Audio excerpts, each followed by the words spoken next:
Make sure that it doesn't affect. The whole time. It's hard. It's hard.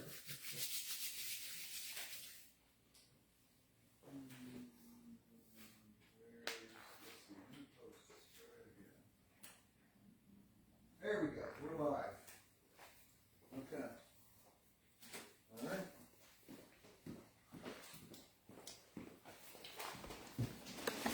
All right, everybody. We are live. This has been a long time coming. Thank God for 5G. Prayers to the God of 5G, because that's allowed this to happen. So, I'm Todd Putnam, and welcome to Creative Adventure Tables. We changed the name a couple months back. And this is going to be our first live session on Shadowdark on Facebook. So first I want to introduce our cameraman, which is Nick Gonzalez. He paints all of my minis. Any minis in the last 3 years? Yes. At least 3 years or so. The big Tarascan that you guys may have seen the pictures of, all that kind of stuff. He paints all, does a fantastic job. And he is going to be our cameraman today. So when the camera's moving around and stuff, that's all Nick. Thank you so much for that. To the far end of the table, we have MJ, who's going to be playing Dell, and he is a human fighter, and he is 4th level. They're all going to be 4th level characters. To the left of him is Mike, who's going to be playing Karen, and he is a human wizard. Yes. And then a little bit to the left of him, on the other side of the table over here, is going to be Stephen, who's going to be playing Crag, who is a half-orc fighter. And last but certainly not least, probably most important, is Patrick, who's going to be playing Chunk. He's got a full name. What's his full name? Chunk Beef Puncher. Chunk Beef Puncher? Puncher, yep. Okay. And he is going to play a Dwarven Priest. So they've got some healing and a whole lot of damage and a little bit of brains, and we'll see how far that gets them. So everybody's played Shadowdark at least once before? Correct. Yes, so we're relatively familiar with the rules. And we're going to rock and roll. So I'm going to get started reading off the intro. This entire adventure came from, on the last session, we did a random roll in the Shadowdark rules.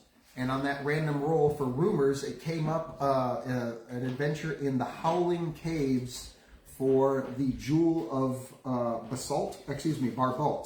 And so based off of that rumor, I created this adventure, and that's what we're going to do. And here is the backstory I came up with. The nobility of the Barbalt family can be traced back several generations, when the crown himself bestowed upon Zarian Barbalt the title of Duke for his financial assistance with putting down local rebellions. Upon being given the title, Zarian commissioned the crafting of a necklace of significant beauty and considerable value for himself. Its otherworldly colors and splendor were so astonishing to all who saw it that it soon became simply known as the Jewel of Barbalt, for there was no other like it in all the realms. And so for 7 generations, the Jewel of Barbalt became the symbol of the Barbalt family's political power and financial prestige. For it commanded reverence from all who saw it. And because of this, it was protected day and night by both guards and magical wards. Yet stories tell how the current head of the Barbalt family has appeared in public for several months now without wearing it. A thought absolutely unthinkable given how well it's been entrenched in the family's history. Recently, you've heard whispers that a thief of incredible skill has somehow managed to sneak past all the guards and magical wards to steal the Jewel of Barbalt. Vanishing without a trace, the quest to find the jewel would seem hopeless. Except, after your last adventure, when you guys were out carousing, you came up with a single lead. During your recent carousing, you met an old merchant with a strange tale to tell. He said that he was camped out one night by a cavern on a seldom used trail when he saw a cloaked figure step out of the shadows and stumble into the cavern itself. And just as the figure stumbled, he dropped something, and from the flickering firelight of your campfire, he said that he could see a gem of incredible prowess and unworldly beauty and colors drop into the dirt floor. And the merchant, as soon as he saw this, he pretended to continue to be asleep because he realized if he opened his eyes and shouted that he's awake, he'd probably get killed being all alone there by himself. So he just pretended to be asleep. The gentleman scooped up the gem itself and checked to make sure nobody was, and then jumped into the caverns itself. And the merchant thought to himself, he's like, wow, that was amazing. But he decided, he's like, you know what, I'm just going to go to sleep, and I'm never going to get that thing, whatever it is. And so he tried to sleep, but he couldn't get it out of his head. Then first thing in the morning, right before dawn struck, out of the silent caverns, this horrible wailing sound came pouring out that has never been heard from before. They're just regular caverns. And there was this incessant howling that seemed like almost a mixture of both rage and pain. It was so eerie and intense in its sound. And it just completely freaked him out. And he immediately just packed up his stuff and got out of there as fast as he could. And the only people that he's told this story to are the few people that he's told when he gets drunk enough, like at your carousing event. And so you are among the few that are aware that there potentially may be a location for this jewel in the Howling Caverns itself. And so you realize with its inestimable value and with so few people knowing about its location and it also being in a seemingly haunted or some kind of strange unnatural thing that's going on, you decided that you were going to go in and attempt to rescue, for yourselves of course, the Jewel of Barbalt. So that's the background for it. And it takes you a couple of days in the trail in order to get off, because it's an off trail. It's not the standard one that most of the merchants go on. It takes you several days to go, and eventually, just gonna sneak around here, you guys come to the front of the caverns, which is right here. You can place your minis in there for me, please.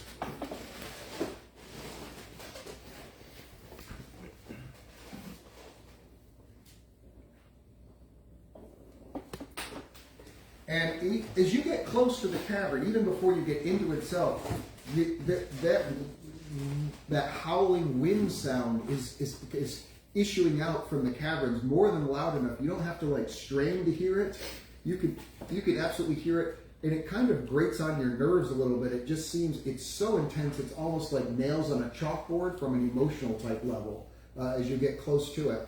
And that is what you see. You just see the cavern going forward, and it kind of wraps around.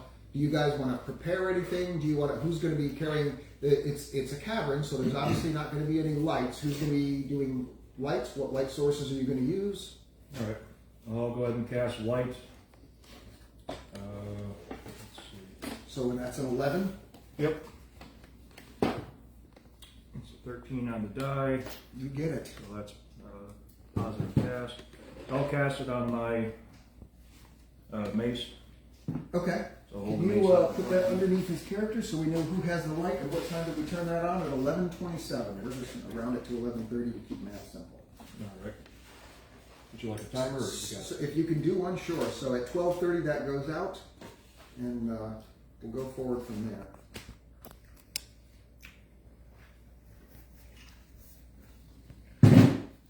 Just the one light source for you guys? Yeah, I'm willing to. I'm holding a two-handed sword, so there's. Okay. I'm So he casts his light spell. There's a soft glowing light that suddenly floods through the cavern, and it pushes away the inky darkness towards the back. And I assume you guys start to wander your way around until you get to there. And pull this link along? pull this out. I don't throw people. And you get there, and it looks to you like some kind of limestone type caverns that's going on. And there's some dripping and stuff that's coming from the ceiling. There's a recessed part to the floor where most of the lime and slime has basically kind of all come together and formed several pools. The whole cavern seems mostly quiet, but there are breezes that will spuriously just kind of come across through and like just blow kind of hard from out of nowhere, and then seem to go away again, which doesn't make any sense. You do see at least two exits. You see one over here, and you can see one right at the edge of your light over on this side here. And that is everything that you see. What do you guys do? Well, I'll step about 15 feet into the cavern. That way I can allow the rest of the members out as well. and we'll take a look for any. No, our light's on already. It's back on. Back on. Back on? Okay. There we go. It was having a moment. Yep. If that one's too flaky, I got a little scared. I lost my concentration for a moment. it's a bad thing to do. Yep.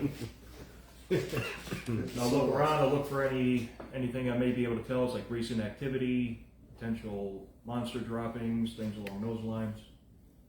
Okay, so you're doing a search. The cavern seems to be relatively quiet. You'll see like little rodents and stuff scamper around and whatnot. There's some bugs that you see that are eating each other, and or that are scavenging and grabbing like the moss and things like that. And occasionally you'll get those. As you come in a little bit, the wind kind of picks up a little bit faster, a little bit harder against you. It's like a buffeting to it, and then it'll die away. And but it seems like a little bit as the more that you step into it, the stronger the wind seems to gust up against you, and you don't see any obvious source of it. And the howling, it will raise up to almost like a crescendo, and then it will drop down to almost like a mournful type dirge, for lack of a better word, and then it will start to work its way back up again. So you guys going to stay there? You're going to move forward? You're going to check more stuff? You're going to go around the left side, right side? Let's see. You said the middle was what was the middle again? It's more like it's kind of like a slime/lime pit. It's some kind of nasty stuff that's in there. It wouldn't be your first instinct to walk into it. Yeah. You can't really tell how deep it is because obviously it's an opaque nature with its kind of greeny nastiness. I'm gonna point. You want to head this way? I'm gonna point to our two destinations that are in front of us. When you get to right That's where about we go. there, go ahead, move everybody.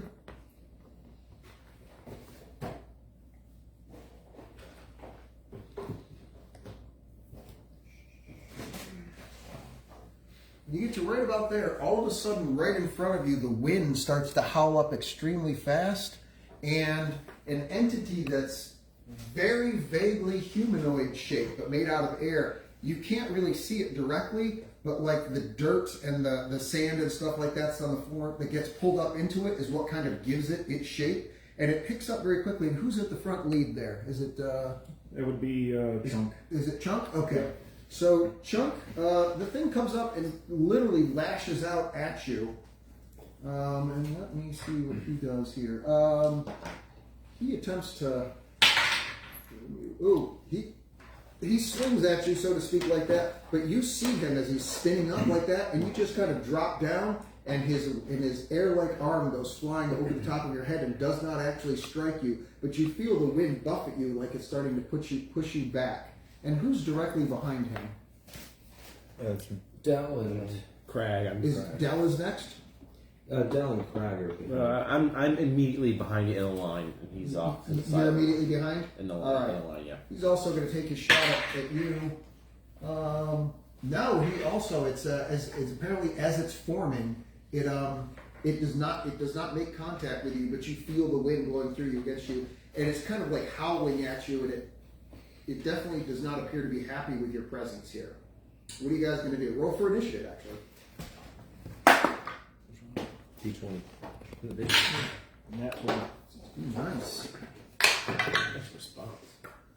Okay, you got a nat 20? Yep. Okay. So plus 2 to Chunk's all about it. Oh yeah. He's going to go first. Chunk gave the party. Okay, and then yours? 13. 13, Stephen, Mike, 15. 15, and MJ. 16. 16, perfect. Okay, so we're going to move these here. The only thing I don't like about them is they're a little bit too tight, but that's all right.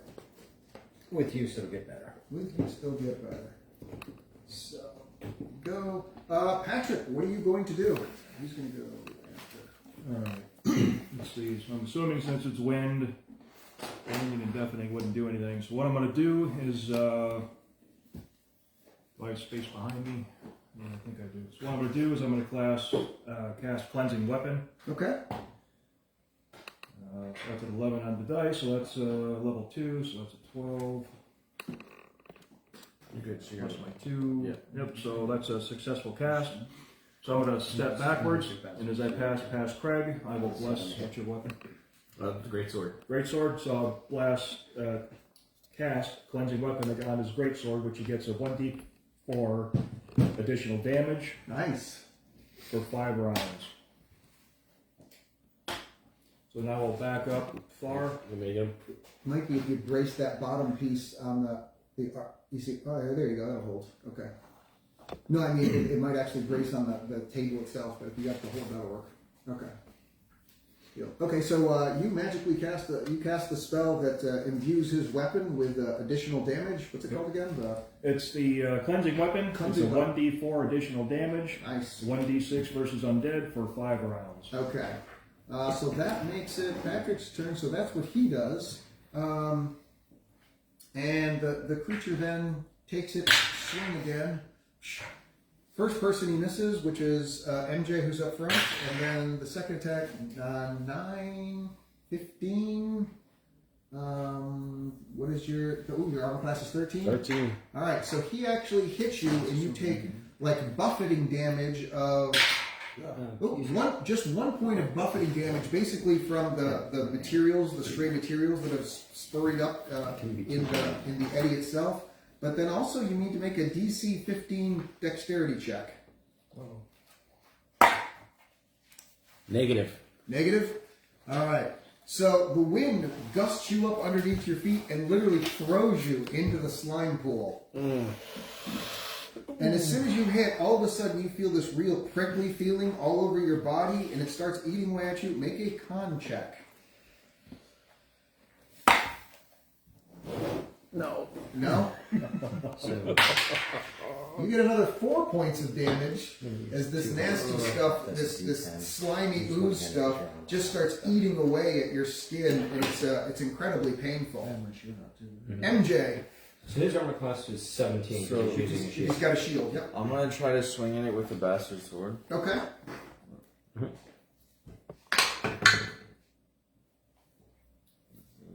$14. It is total. Is a hit. Okay. D8. 8 plus Plus 2 to damage. So 10 total damage. 10 total damage. Nice. So now is that a magical sword or is it non-magical? Magical. It is magical. Okay.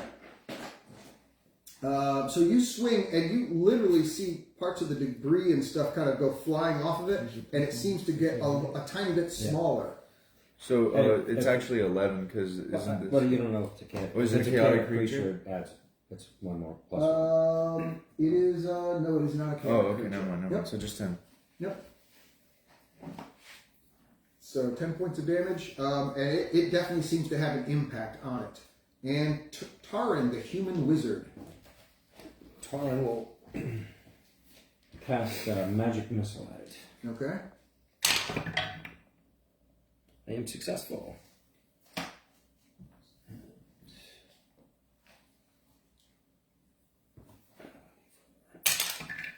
Whopping 2 points of damage. 2 points of damage. Does not destroy it, that's for sure. So you cast the spell, and it arcs out and slams into the creature, and there's some zapping and crashing noises, but it does not completely dissipate. Crag, the half-orc fighter, who now has a magically imbued weapon. yes. Am I able to climb out of the... Yeah, make a strength check. Try and grab out. 19 on the dice? You make it easily. So you were in a hurry to get out of there. Yeah. As Very it's much of a eating hurry. away at your body, which doesn't feel good. I'll get up there and I'll swing my sword at it. Okay. That's a really bad roll. 14. That just barely hits.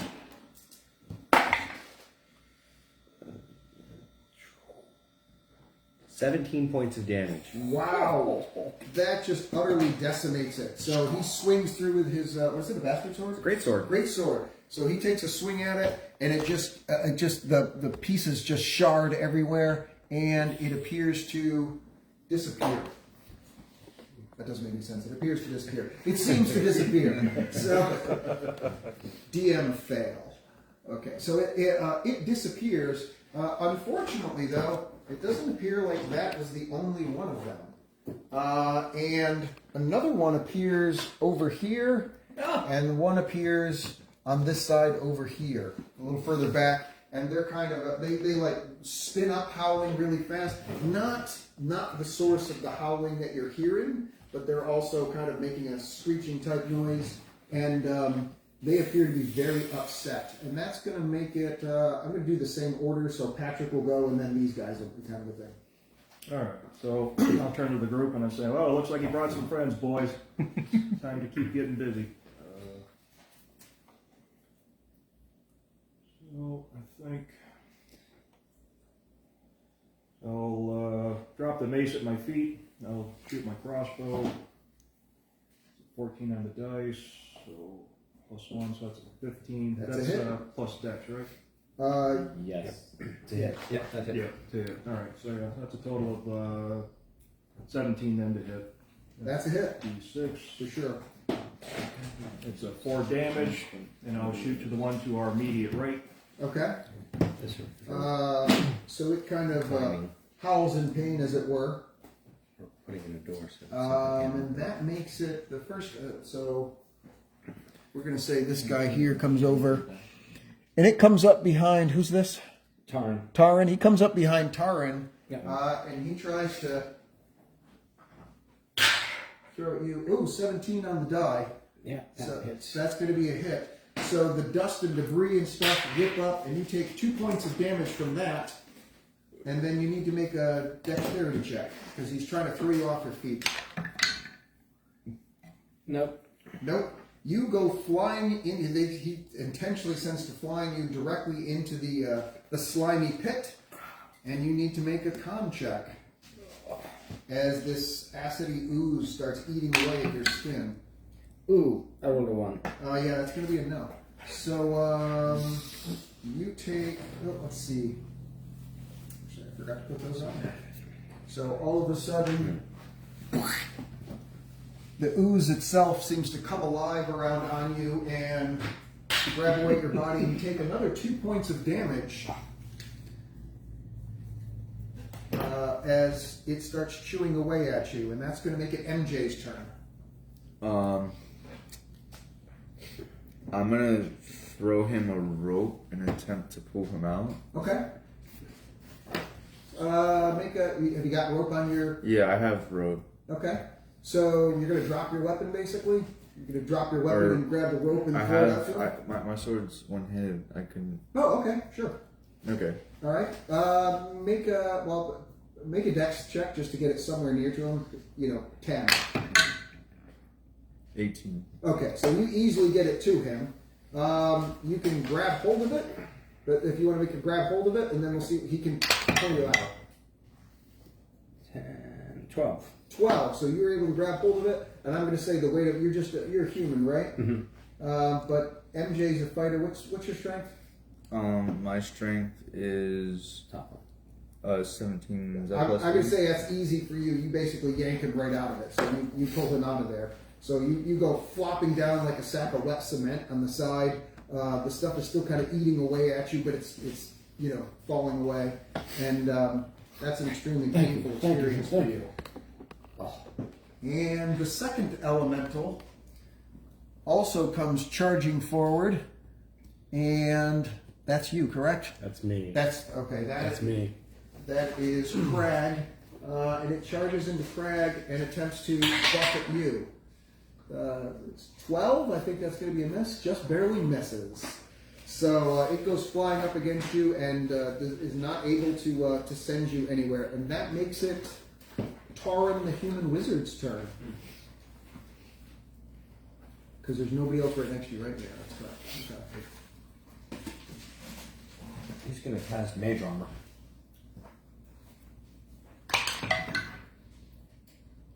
That's 5, 12. I am successful. All right. So you cast the spell and AC you are 16.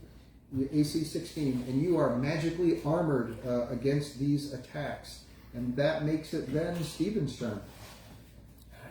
Crack's gonna just take a swing at the guy. He's Okay. protecting everyone from it. That is a 16. That is a hit. Well, not nearly as much. 11 points of damage. Is painful, but and it seems to have pieces fall all over the place, but not enough to actually destroy it.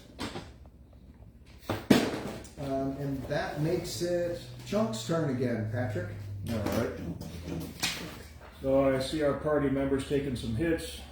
I'm looking to see if anybody's very injured. How far down are you there, Wizard? Not quite half, but Not quite half. Alright. he doesn't look like the most stout person. Alright, yeah, then what I'll do is, you're in close range to me, correct? Mm-hmm. Alright, then I will cast Cure Wounds upon our wizard friends. That's a 10, 11, 12. Yep, so that's a successful cast. That's D6s, 1 plus a half a level, so I believe that's 3D6 if my math is right. And find my Yes. D6s. 11 points of healing. Be healed! Nice. The power of the gods goes surging through your body, and the pain and agony Thank that you're you. suffering Oh. at the I can't say at the hands of because they don't have hands, but at the tendrils of the slime seems to ease away, and you feel the peace of the gods come over you as some of the pain dissipates, and that makes it the air elemental's turn, and he is going to come forward to you since you've got the staff and did something, and he's going to attempt to throw you in there as well. No, he does not. He gets a 4, 10. I'm assuming that misses, correct? Nope, correct. AC's So- 13. He attempts to push you off, but you brace yourself down, and he does not actually do any damage to you. Dell, the human fighter. Excuse So me. would it take a whole turn to put the rope away and pull out the shield again? To put the rope away, yeah. You just drop it. Yeah, you can just drop it. But I and can pull pick it out up the later. shield. Yes, but you can pick it up Okay. later. Yep. So I'm gonna drop it and pull out my shield, All right. and then I'm gonna move to support this one right here, Okay. and I'm gonna swing the bastard sword at the air elemental. Okay. So the two fighters are up front. Go for it. Roll a d20. Jack 2. What do I add to this? I mean, it's a 14 already, but 21 total. 21 That's total. definitely a hit. Alright. Roll for damage. No. Plus 2. So 4 damage. 4 points of damage. You take a small slice off of him, or I should say off of it, and you see pieces of rock and stuff that are spinning around up in there like that, just kind of go flying off, and the wind itself appears to dissipate a little bit, become smaller, but it is still there. It's still a force to be reckoned with. And that makes it, I believe that makes it his turn, yes. So since you're the last one that hit him, let's see, no, you hit him as well, and you hit him harder, didn't you? I hit him a lot harder. You hit him a lot harder. So he is I mean, he hit him pretty hard. yeah. Yes. Yeah. Take it. I can see it now. You're like, to elementals, we humans all look the same, right? 10, 16. That's going to be a hit against Steven. Sure is. All right, so you take 3 points of buffeting damage, and then you need to make your dexterity check to see whether or not he throws you into the acid pool.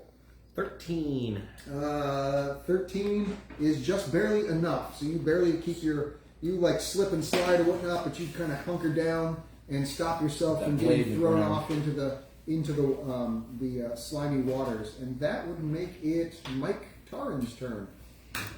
Taran, the human wizard. Cast magic missile. It's a good thing you have a light spell and not a torch, because this would be much worse for you guys right now. If you had a torch, they could get blown out. 20. Natural 20. So it's double damage? Yes, it does. Against which guy? I'm sorry. Right. Okay, go for it. Ooh. 6 points. 6 points it is. It sort of howls in some kind of pain, basically, and you can see that it's slightly dissipated from the effect of your magical spell. And that makes it Craig's turn. Craig's gonna keep swinging. Craig's gonna keep swinging. 13. Is a miss. These rolls keep getting worse. No. And that brings it back to Chunk's turn. Alright, so Chunk, saying that the abomination behind us has now been dissipated, he'll Well, it's still there, but it's weak. Oh, I thought it was defeated. Oh no, it's still there, but it's weak. All right, my fault. Okay. Yep. In that case, then I'll put down the crossbow, pick up the mace, and I'll make a mighty backhand swing. That's a natural 20 on the die. Wow, crushing it. Yep. And 2d6, 6 points of damage. 6 points of damage, and that's to the one in the back, right? Yep. Yeah. Okay. And that is enough to destroy it. It seems to just completely disappear when you hit it. It kind of leaves with a wailing howl, and then just seems to be gone, dissipated. Oh, thank you, sir. And you can see the slime pool itself seems to get kind of raucous, having had the taste of human flesh in there. There's parts of it that seem to be like bubbling up and but it's not lapping over the edge, but it just seems to be, roiling and looking for fresh meat to go for. So, and then that's going to bring it back to our last one, which he is going to go after Crag again. I don't think so. 5 foot. No, that's going to be a miss. So it in its rage, it goes over after you, but is not able to strike you, and that makes it MJ's turn. MJ, I'm gonna swing back at it. okay. That's 7 to 9. That's a hit. He rolled 22. 15 on the die. That'll do it. And then Damage. 6, 7. 7 points of damage is not enough to destroy it, but it is enough to cause significant damage to it, and that makes it Tarn the Wizard's turn. You can feel this creature's on the ropes. It's nearing its last vestiges of He's going to cast Magic Missile. of existence. 12 on the die, so that hits. 4 points of damage. 4 points of damage is also not quite enough to destroy it, but getting close. Looks like it might be left to Crag the Invincible. See how the dice do. Crag's gonna bring his sword down on a 19. 19 is definitely a Much hit. better. End it. Not 10 points of damage. 10 points of damage is enough to just utterly destroy it. And it just, this begins roiling some more, and all of a sudden it just dissipates and falls to the ground. And the howling from deep within the cavern continues to raise and lower as it has been, but all of the howling that you heard within this cavern, within this particular cave, seems to have gone away. You don't experience anything else, but you can see that the pit itself is bubbling around it. It almost seems like it's anxious, if it were capable of thought. It's agitating for more food because it's had a couple of tastes. So, and Taran the Wizard, you find it very odd that there would be air elementals in a location like this, inside of a cave. That doesn't, from your knowledge of studying the arcane and stuff, they would more likely be on like an open plain or something like that than they would be inside of a cave. And being so close to the entrance itself makes it even weirder because they could clearly leave if they wanted to. It wouldn't take them that long to find their way out. So you are puzzled a little bit why they would be there. It seems odd. These creatures should not be here. This is strange. What's up with that down there? It's like a lie. Don't touch it. It didn't feel good. No, It hurt. I think it would be in our best interest to make haste and move on to the next chamber. So you realize, after looking around for a bit through the light of your staff, that you have 3 actual exits. You've got one here, and a third one over here, all of which you can safely get around without anybody trying to knock you off. There's no reason why you wouldn't be able to scurry your way across these and get there safely. And so those are your choices. So I'm just going to go, I'm going to say that's south, that's east, and that's west. Go to that nearest one. I say east. East? All right. East, so you're going to head this way? Chuck agrees. Let's just get the devil out of here. Okay. So you guys walk down this pathway here. It turns into a small, narrow, 5-foot wide corridor. And then you come into what appears to be an empty room. In no particular order and location. I need to get a thing. The light is able to completely cover the room, so you can see everything in here. There's another passageway that's leading out. You've got a small little, again, a small little area where some lime is dripping down on the sides, but it doesn't appear to be bubbling or roiling around like it was in the previous area. And so it just it doesn't appear to be anything happening in this room. You don't see anything of interest right off the top of your head. There's like some large stone that's sitting there, but that just appears to be part of the normal rock formations. There's a passageway going out. What do you want to do? You want to heal your wounds? You're gonna. Yeah, I'll chew off a pinky nail. I'll throw it in the lime just to be on the safe side. Okay. Nothing happens. Okay. Oh, that's a relief for me. I tell you what. Those are fun. They like you guys. Oh yeah, They like you a lot. that's the problem. They have a bad touch.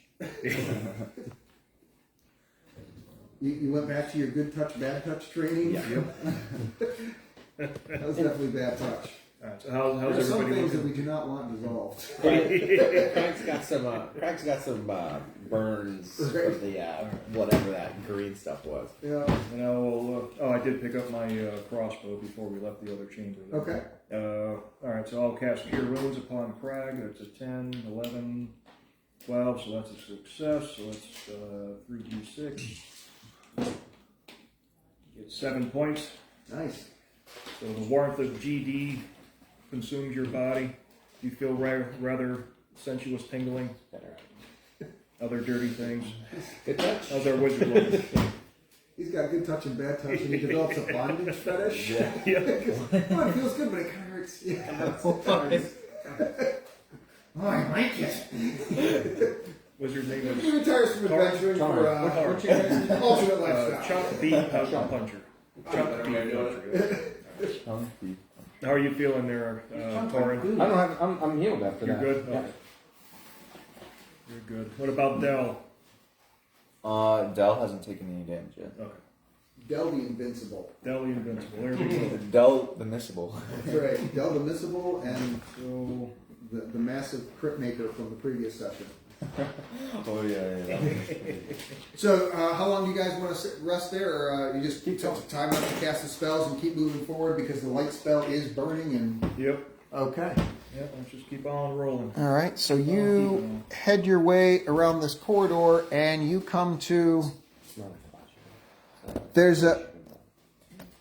There's a small opening over some rocks, basically. It's not like a clear opening, and this is definitely a natural cavern. It's not, and so you could possibly work your way through there, but it's you'd have to basically squeeze through it one at a time for whichever order you want to. But you do see a small treasure chest that is sitting right here. That's as far as you can see. Small treasure chest that is sitting right there that you do see some glintings, like some gems, some gold or something that's there. And when I mean small treasure chest, I mean just like a little hand-based thing. You know what I mean? It might have 30 coins in it or something like that. But you do see it there. So do you guys decide to go through, and who goes first, etc., so on and so forth? I feel like the light should probably go first with you behind me, because you clearly have Maybe a passion for stay away from the chest. I think we've run into some of these before, and it hasn't ended well. It feels strange. Yes. Seems strange to you guys. All right. You Yeah, want to hug the wall? I'll climb through then, yeah. That's fine. I'll climb through, but I'll stick close to the opening. I'll follow after. Okay. So so Patrick goes through first. Yep. So make a dex check, relatively low one, like a 9. 5 plus your 7. 7. You get stuck in there. You're like, Too many beers. Yeah, too many beers, and you actually get stuck in there, and you're half in and half out. Give me a shove there, Craig. Craig's gonna go for the shove. I get advantage on that, don't I? Because it's yes, your strike based checks. Yep, Yeah. you get advantage on that. Watch your fingers. oh my gosh, I rolled a 1 and a 2. Okay. So 6 is my roll. 6. So so you guys are pushing like crazy, and you're trying to get him to pop him through. Somebody's breaking out Vaseline. And that's when things go from bad to worse. Craig does have that new finish. Because because right now there's only one of you that's popping through, right? Which is you, and I'm gonna leave you right here because you're not out yet. All right. Coming out from around the corner, all of a sudden stabbing you or attempting to stab you in the back at advantage because you're unable to. 17 on the die. Ouch. He hits you, and you feel an extremely sharp pain jab into your back that you are not happy about Ow. in any way, shape, or form. I feel an extremely sharp pain. Stabbed me in the back. I'm not happy about it. Well acted. Point of inspiration. I feel Matt Mercer and all of Critical Role shaking in their boots for their job security at this time. So you take 5 points of damage as a short sword sinks its way between your shoulder blades, and that is a very painful thing for a gentleman who only has 17 hit points. Yes. And you, I assume you scream out in pain. Yep. And whoever's pushing, Crag, you see that come over and just stab him, and you realize that somebody's taking advantage of this opportunity from him being stuck in there to wail on him. What are you going to do? Pull me backwards, the other way. Pull me out. I'll pull him out. You're going to try to pull him I'm out. gonna try to pull him out. You're 1 and you're 2. All you did was pull his socks off. I know. Before, so it's, 2 to 12. So that is 16. 16, yes, that's enough. So you pulled him back or you pushed him forward? I pulled him back. Okay, so you go pulling back. He holds the sword place and cuts him in half as you go. No, I'm just kidding. We're gonna need another Timmy. He stabs it and pulls it out. And just as soon as he pulls it out, you yank with all of your might and throw him back into the small alleyway that you're in. That's not an alleyway, but the small cavern, single file cavern that you're in. You pull so hard that the two of you like land on your backs inside, looking like that, and. You see a brief, like, masked face looking like that, and then it disappears into the darkness. Like, they peeked in to take a look because the light was there now, and they could see everybody. So they could see, oh, there's 4 of you, basically, and then they jet back into the darkness. And so you can't see him anymore. What are you going to do? So, do we want to go this way? Obviously, if he's pulling back and he's like, he's scared of the 4 of us, we probably should, Did you? So when you stepped in there, there was something sticking out. Something. You couldn't move forward. Yeah, some ninja guy stabbed me in my GD back, so I don't know if we can actually make it through. It's a naturally small crevice, and he just got stuck trying to get through it, and while he was stuck. I'm going to light my lantern. Okay. And go. Let's go back the other way. All right. So you light your lantern, which is you here, and you guys are going to head back. And which of the you're going to take this one or that one, Let's say, or just regroup here and No, Head south. let's head to the south. Yes. this one south. Okay. yeah, if we take a pause, in there. I'll cure wounds on myself. Oh crap! 4. That's a fail. No more heals. This adventure just got 3 times harder. Yes, it did. You failed? You Yeah. failed. I rolled a 4 on the die. Oh no. That is, you need to watch the spell. Yeah, that just means you lost a spell. It's not a critical fail, which is No, okay. correct. So you're okay. There. But you were not able to heal yourself, so the pain in your back remains, and it's very upsetting to say the least. You decide to go into a different cavern and see anything, and you work your way around the natural winding of the cavern, and you enter into another room similar to the one that you were back in over here. You don't see anything of note. The only thing really different in this room is that you don't see any limestone whatsoever. And you have a moment where, and there's also an exit, a natural exit going out in this direction. Over here, what do you guys want to do? The healing spells appear to be out. Does anybody have any healing potions, or what are you going to do? So I only gained that back on a rest, correct? Did you mark when you put your Yeah, 12. 12 o'clock? Okay. And when does yours go out again? 12:30? 12:30. Okay. I got a timer set. You got a half-hour layover. I'm working on something for this. I'll tell you about it when it gets done. So. Cool. I was going to ask about healing potions. Do we have any chance to buy any when we were in town?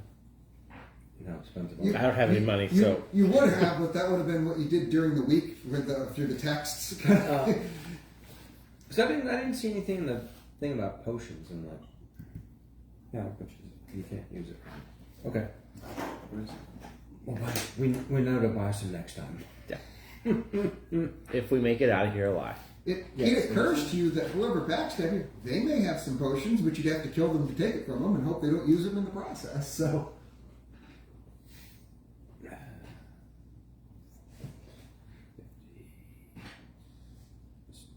So no healing potions? No healing potions. Okay, well that eliminates that, that's for sure. So Don't get hit. that's a good strategy. As a general rule, that's a great strategy. So you guys are just going to press on since you're unable to magically cure one's own wounds? Sure. All right.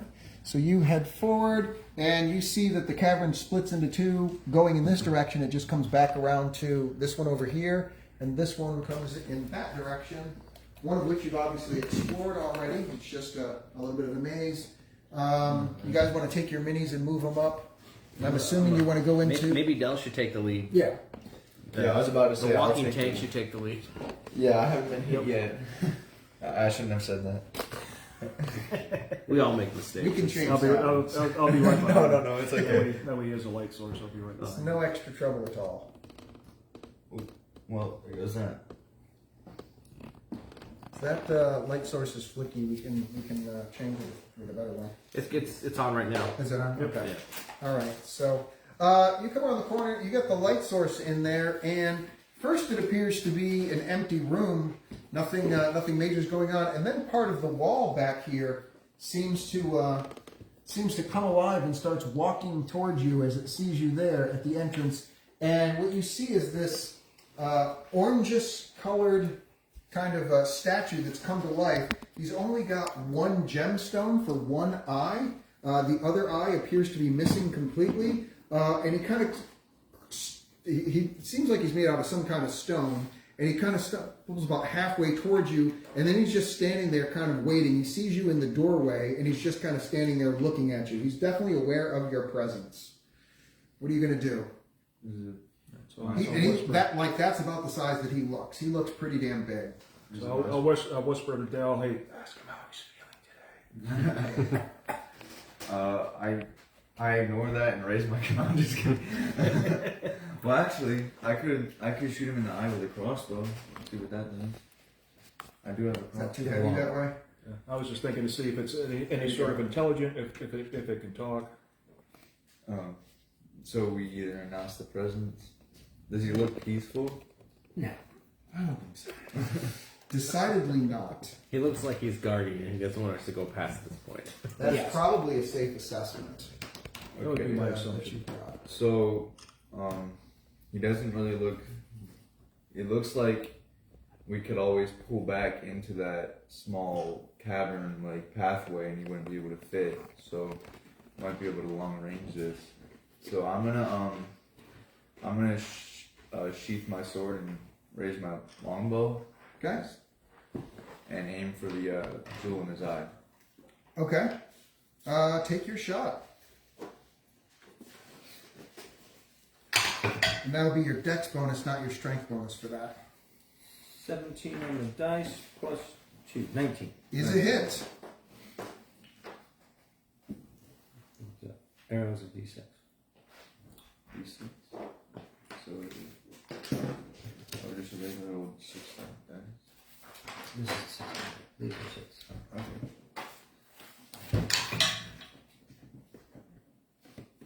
Yeah. Big one. Big one. 1 point of damage. A tiny, almost imperceptible piece of stone goes chipping off of his shoulder. And you feel you are not substantially closer to your goal. And he immediately comes charging towards you, as a matter of fact. Actually, he rolled the wrong dice. It's supposed Oh, I to rolled be the a D8. wrong dice. Oh, my bad. Go for it. Okay. Sure. And I'm aiming for the eye, by the way. Okay. Oh, that's much better. 7 plus what? You don't. There's no cost. So 7 points of damage. Okay. That is a chunk of change off him, but he's still got quite a bit of health. Can I move? Mm-hmm. And then You go up there with you. Go move your character. And he is going to go charging towards. Since you're up front, he's literally going to go charging at you. And Move so we can get in. wait, I was gonna move, oh, where do you move move to? to the side a little bit. Okay. Is he able to fit to the cavern where we're at? Yes. Oh, I was gonna say we could just camp it, just step back. No, he goes charging in towards him, and he attempts to grab you. Now you just fired your bow, so that means you don't have your shield, correct? Yeah. Okay. So the first thing he tries to do is he tries to kick you. 12, what's it? 18. That's going to be a hit. So he kicks you but you're actually right up against the wall, so that's going to be kind of painful in a way. Since you're right there and can't fly anywhere, there's you've got to take the full brunt of the hit. You know what I'm saying? They're going to add a D4 to that just because. 8 points of damage as he kicks you up against the wall. And then he attempts to grab you. With a 19 on the die is going to be a grab. And You got this. Thank you. You got this. he literally grabs you by the throat and holds you up and starts crushing you. And you take 10 points of damage. And He looks like a very serious guardian. And that's going to make it. We're going to go down the rest of the. I assume Patrick, Mike, and then Crag. So Patrick. better save than I saved you. Alright, so and I will step in as far as I can. Damn it, my torch went out again. That's a bad one. I gotta get you a better torch here. Alright. Something. Here you go. Use this one. With my stable. I have no idea how to turn those No, things it's- off. Oh, You know what? $5 just doesn't buy you quality stuff anymore. It's Nope. Alright, so I'll step in utterly disconcerting. and I will attempt to cast blind/deafen on the rock guy. 9 plus 2, so that's an 11. That's a level 2, so that's a miscast. So the spell does not go off, and the half-blind creature remains half-blind. what's your wisdom on your character? Plus 2, 15. And that makes it Mike's turn, or Taran, the wizard. Tarn's gonna shoot acid arrow at it. Okay.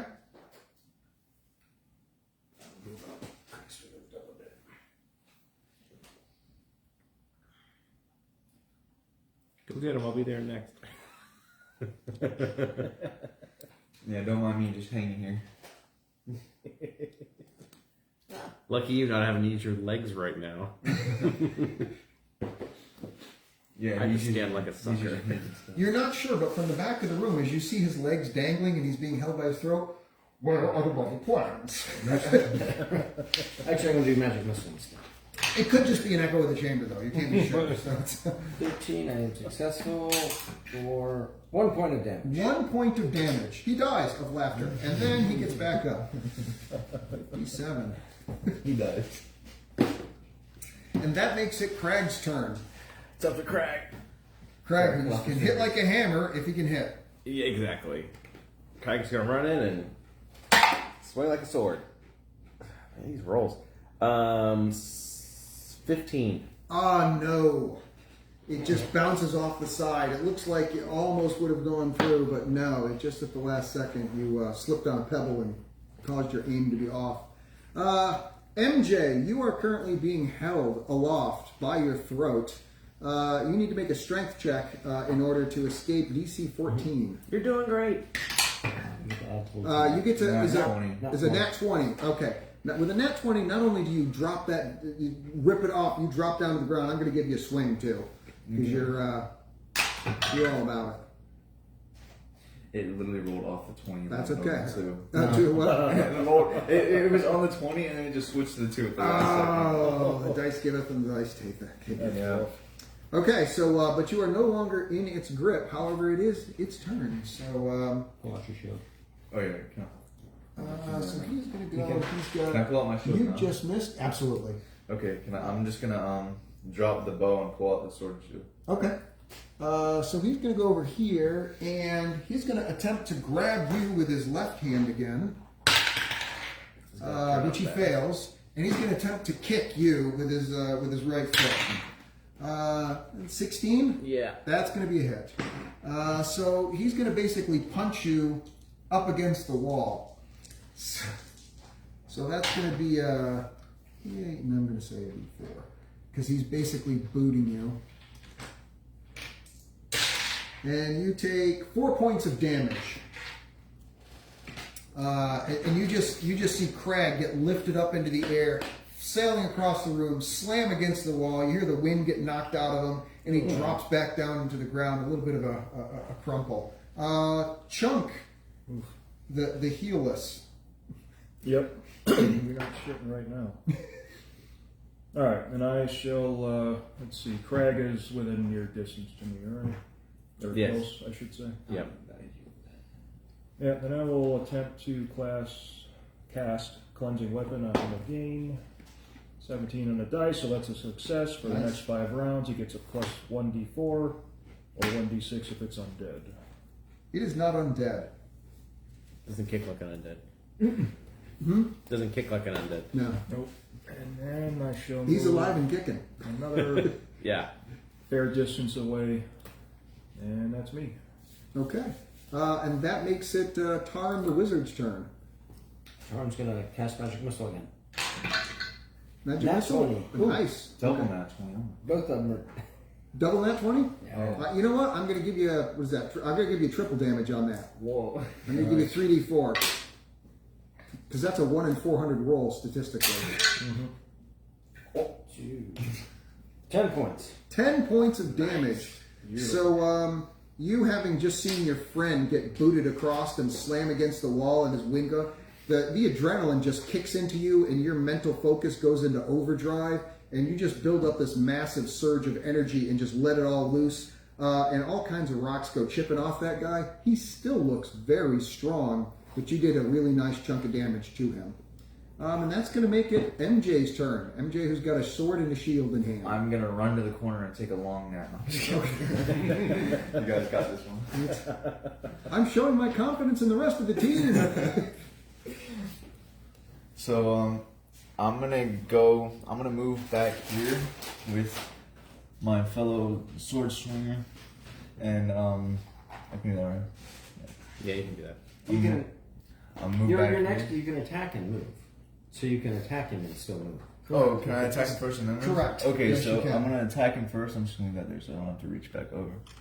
So this isn't 5e, so there's not an attack of opportunity. If you attack and then run away or whatever it is, you don't get an attack of opportunity on you. So that's Okay, good. so yeah, I'll just leave that there, and Yep. then I'll also attack first. I'll swing Okay. with the bastard sword.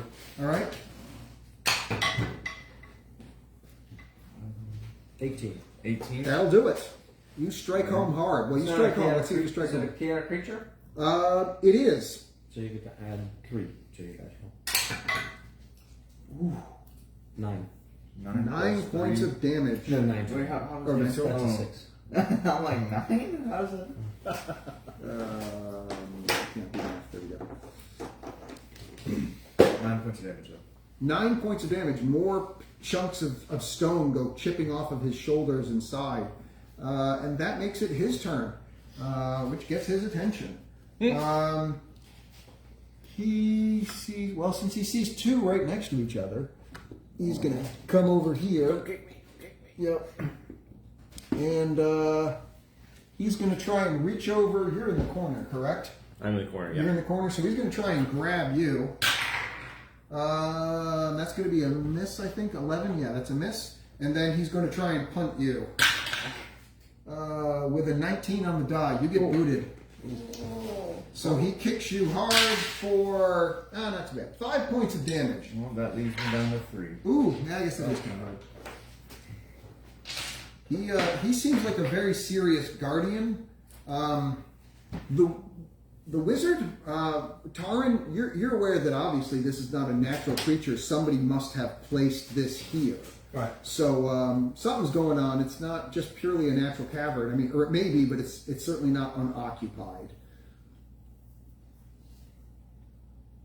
And that makes it Patrick's turn. Chunk. Chunk. All right. Chunk, the dwarven priest. Boy, it sucks being heelless. All right. Let me. Yeah. Love roll to cast. That is the best. Even Makes fail. it That hard. adds so much drama to the game. It does. You're not It's, kidding. it's just so much better. Well, We might need to go back so to you town. might still in close enough proximity to Dell. Yeah, you get there. All right. Yeah. Then I'm going to move forward, kind of just enough to where I can see Dell in a close range, and I will also cast cleansing weapon upon him. That's an 11. So 13. That's a success. So Dell now has 5 rounds. He gets an extra 1d4 damage. Nice. You just got to hit. Yep. And do I still have movement left? Yes, you have All movement. right. sir. And I'm going to skedaddle backwards. I forgot to move my pins. Excellent. And that makes it Taran the wizard's turn. Tar will step up to the entryway here so we can see a little bit better.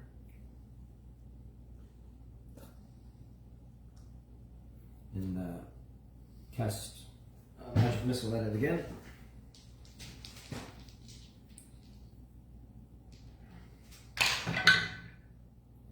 On the die, that hits. 3 points. 3 more points of damage. He's looking about half strength. Ooh. He's pretty brutal. Do you move anywhere? Mm-hmm.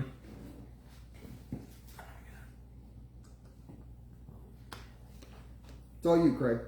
Finish him off. I got this. Famous last words. That is much better than last time. 18. That's definitely a hit. That's good. 17 points of damage. Wow. So you take a major chunk off of him. In fact, you cut him down by half of his remaining half. Hey, I'm gonna swing around his backside. It's close enough. Math is hard. Okay, so tremendous amount of damage, and that makes it MJ's turn, who now has a magically glowing blade you can do extra so damage with. I'm gonna swing and run. Okay, Okay, so so you're I'm doing gonna the hit swing and with run the maneuvers. bastard. Yeah. Beat the monster, beat feet.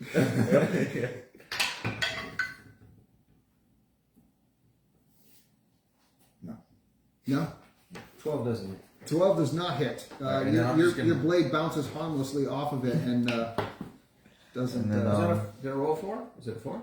I thought it was 9. Huh?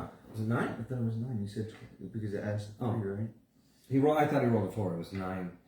And that's chaotic? Yes, 17? that's a hit. Oh. And then I get the You get to roll. You run away thinking you missed him, but when you look back, you see a piece of chunk been broken off of him. You get the damage dice plus a d4. This is the stuff heroes are made of.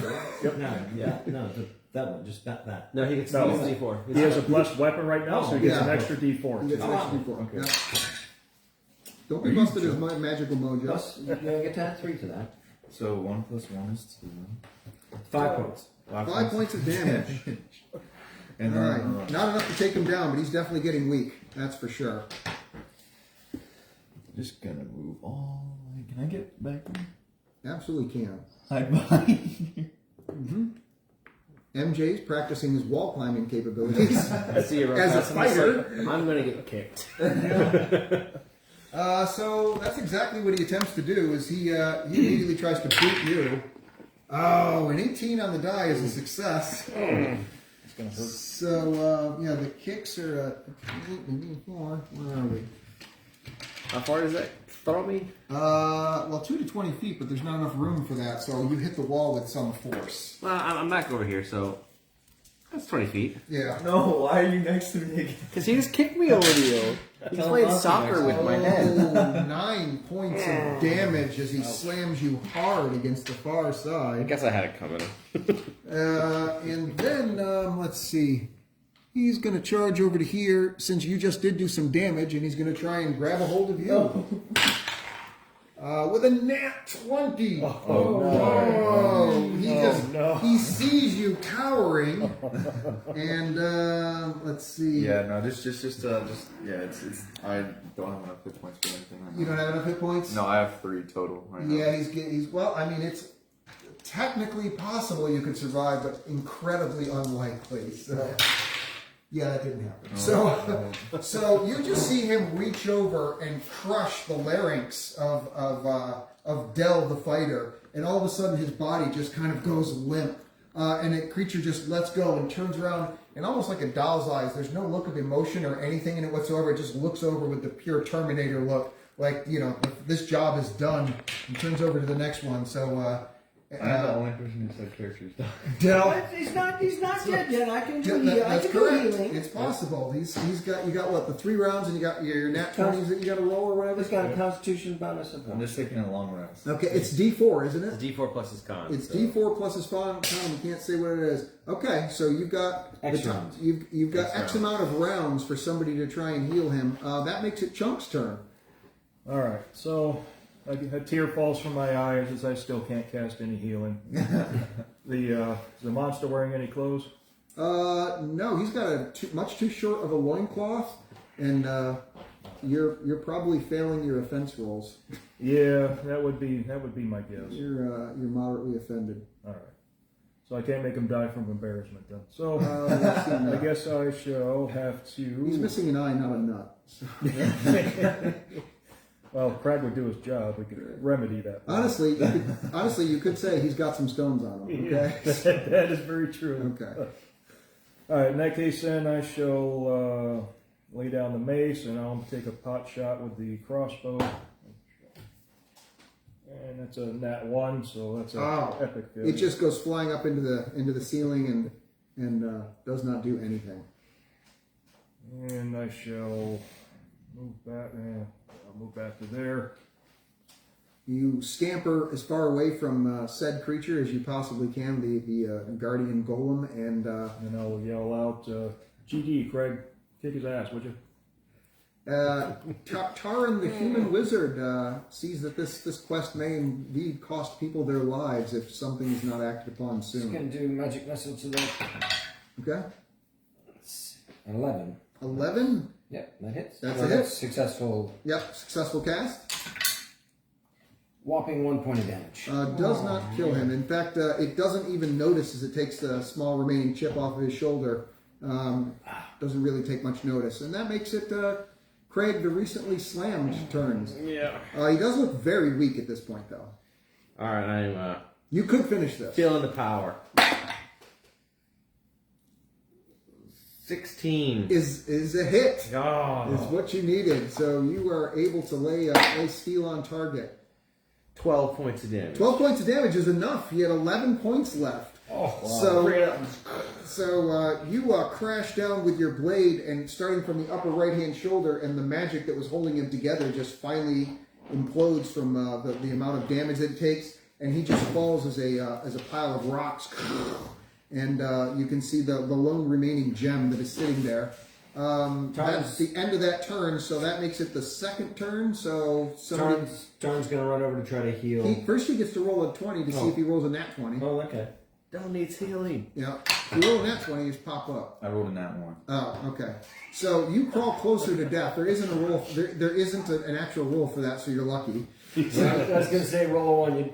Yeah. No. There isn't an actual roll for that. It's just if you roll a 20, you're back up, and if anything else doesn't, so you're lucky on that. But you have this round go over. What are you going to do?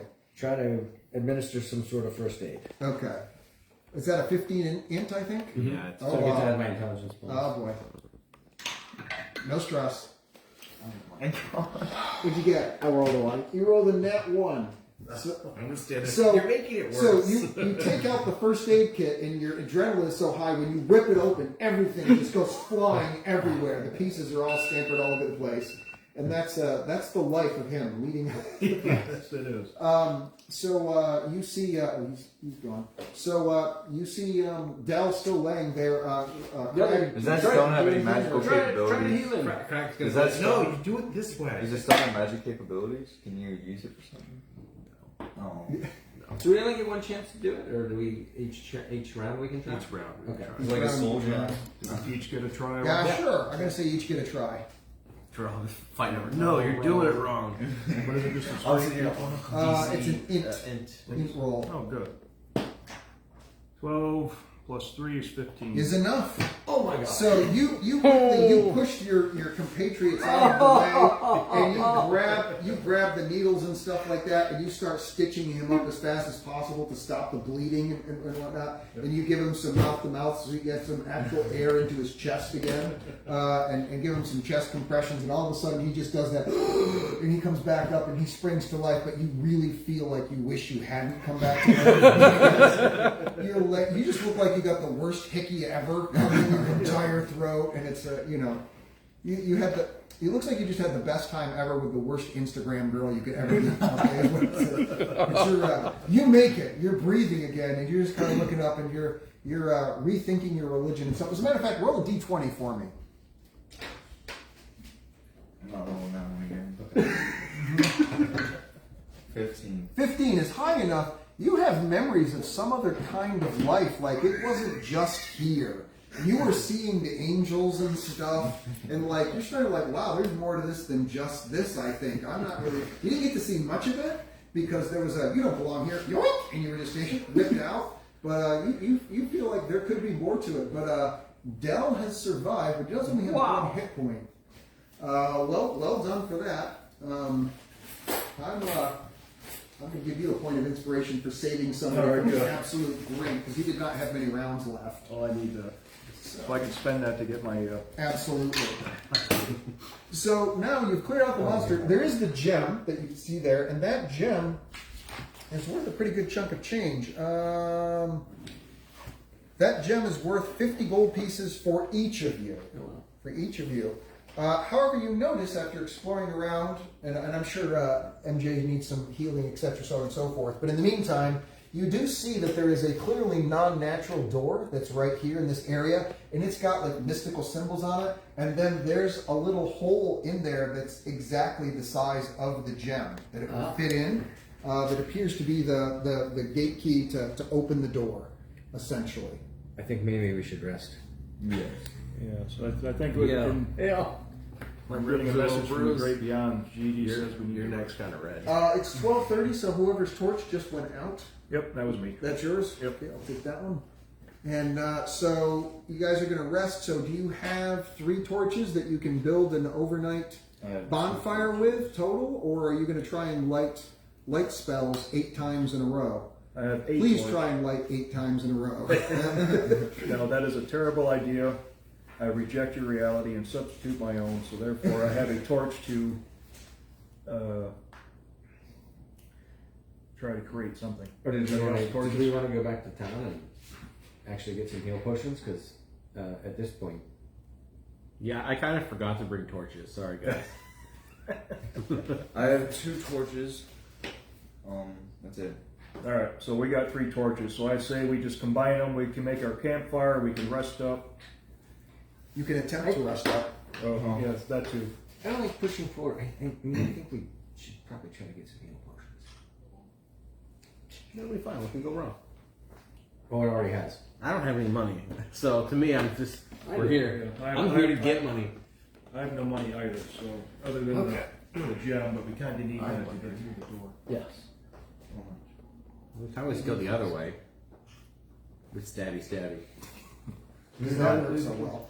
Now let's keep going. I mean, we've beaten. Okay, so when so you we've rest beaten the up. guardian. So you guys are going to try and rest up for the night? Yes. We should. Is watches a thing in this game? It sure is. All right. So what is the order of the watches? There's 4 of you. So well, I'm going to say there's 3 of you because you just need to sleep in order to get all your health back. So there's 3 of you. You're going to take whatever it is. Craig, I'll take first. 2.5 hour shifts or whatever it is a piece. 3 hour shifts. Yeah, 3 hour shifts. Yeah. So Brad will go first. I'll go second. I'll go last. You're going last? Yes. Okay. So put yourselves wherever you're at with the bonfire in the center. Wherever put the light to... Let's go around the corner in that kind of alcove back there. Yeah. By the door, basically? Right next to the door. So if anything comes through, you have no warning whatsoever? Well, we hear it. I'm Just worried. checking. I'm worried about the steady. Yeah, that works for me. I think, resting right next to the door so there's no warning whatsoever. I think I read that in the Fallen Adventurer's Guide. Okay, so you guys, the first watch goes and nothing happens. The second watch goes and nothing happens. The third watch, let's see. Oh, yeah. Okay, so the third watch, we'll just do this guy here. One of my bones always shake when the DM says, "Oh yeah." A dagger comes flying out of the darkness. 1, 2, 3, 4. He's just going to throw. Or actually, no. Since you're standing watch, he's going to go after you. He did make his sneak roll, so he's going to have a dagger attack at advantage. A 7 and a 2. So I think you're actually going to be okay. 7. Where is he? Nope. Here we go. So. Even a 7, he would need a +5. Yeah, nope, he does not hit you. A dagger goes flying out of the darkness and does not strike you. It strikes on the wall like maybe 2 feet away from you. And there's like a curses like that. And then all of a sudden, there is a light that appears out of the darkness over back here. The cavern falls apart. There we go. There's a light back there. Get up! And it immediately comes to your mind that drunken merchant had told a couple other people about it, and so it's entirely possible that this is a rival group of adventurers who does not want you to get the jewel of Barbalt first. So I'm kicking them. Get up! And I'm going to cast mirror image on myself. Do it. Oh, I am unsuccessful. Unsuccessful. So you are rattled by the dagger that goes up against the side of your head. You're trying to focus, but then the light shows up and you realize there's going to be more of them. So the situation is going from bad to worse very quickly. Roll for initiative, everyone.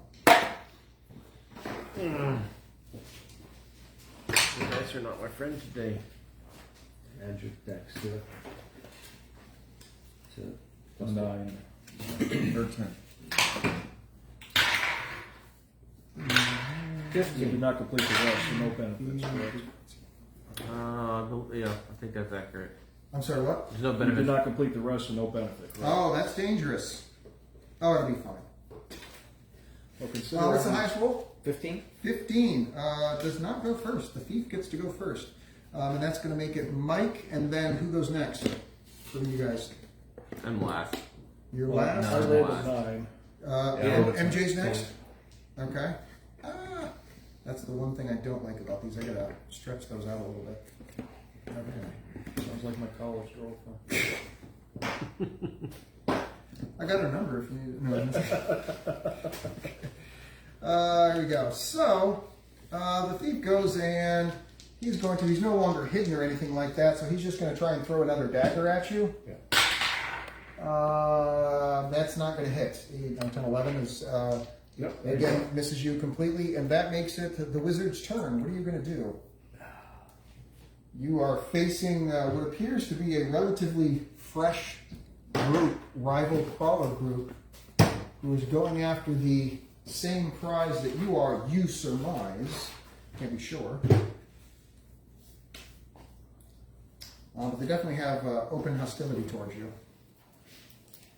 I am going to shoot magic missile at the rogue. Okay. 13 on the dice, so I'm successful. The spell goes off. 1 point of damage. 1 point of damage. Not a whole lot of damage, but it does seem to impact him. So he kind of stands back and he gets he utters a curse word as your strike hits. Do you move anywhere? Yes, I am.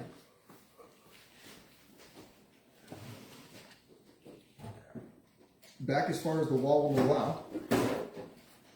Okay, so that's going to be let's see, 1, 2, 3, 4, 5, 6. 1, 2. So he comes charging the fighter guy.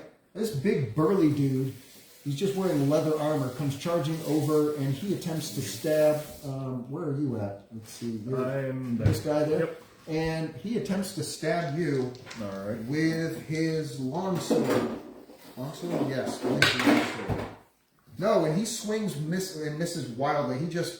He's full of adrenaline. He takes a hard swing and he goes way over your head. He doesn't even come close to you. And that makes it MJ's turn. What does Del do? I'm gonna get up and run. You're gonna run. You're gonna take your 1 hit point, and you're gonna show them the meaning of haste. Where do you run to? I'm also gonna. I already picked up my longbow for this. Okay, Right? sure. Yeah. So I'm just gonna make sure I have my longbow out, Absolutely. and I'm going to run all the way. I can even. Here? No. Actually, this way. Yeah. Back there. Perfect. Well done. So half the party is as far away from the danger as possible. And then I'm gonna go ahead and try to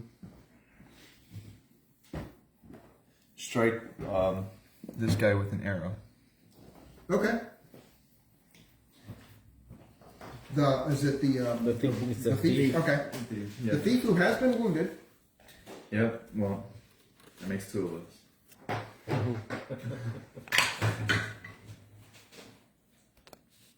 Oh, that's a nat 20. Leet? Yes. That's one. Yep, Okay, that's a nat hit. 20. Double Okay. damage. So 2d6 or 2d8. 2d8. Let's run. 6. That's it. Just 6. That's it. 6. 6 points of damage. He drops down onto one knee and he's in tremendous agony and it looks like he's almost out of the fight. He might still be able to do something, but he's literally on his last leg.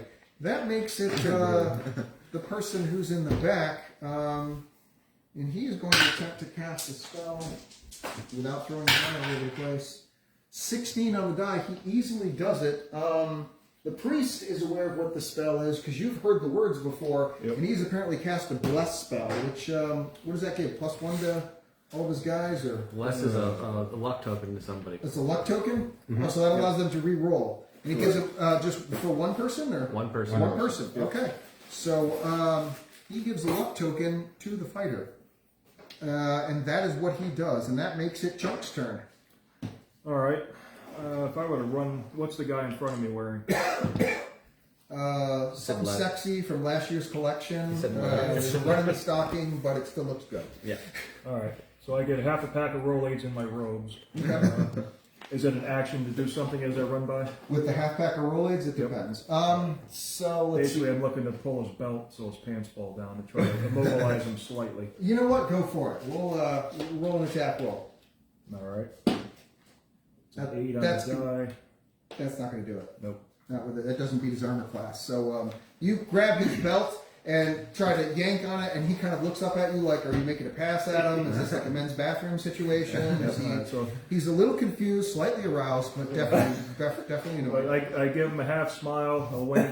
That- So that was my action, correct? right. All right. And then I will run away to the He other shakes side. his belly fat in your general direction, and you feel like that's a mating signal. Yep.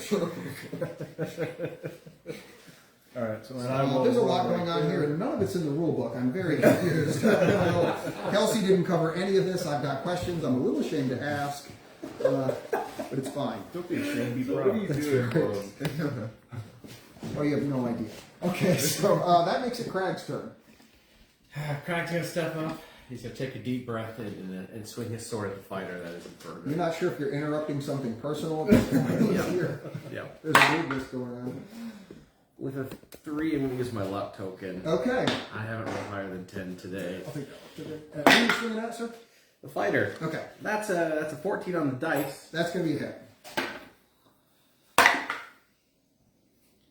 15 points of damage. Literally, you kill him outright. That's exactly what he had. So you slice him open from ear to ear, and his head falls back over like a Pez dispenser, and then he just kind of drops down onto his knees and then falls over backwards. And then there's like several gouts of blood that go pumping out of his neck as his heart hasn't quite given up yet. But the game is over for him, so he is to the showers. Yay. So the priest is down. And Chunk's smile wavers a little bit. Right. Another He went tear for falls his on my belt. other eye. I went for the other head.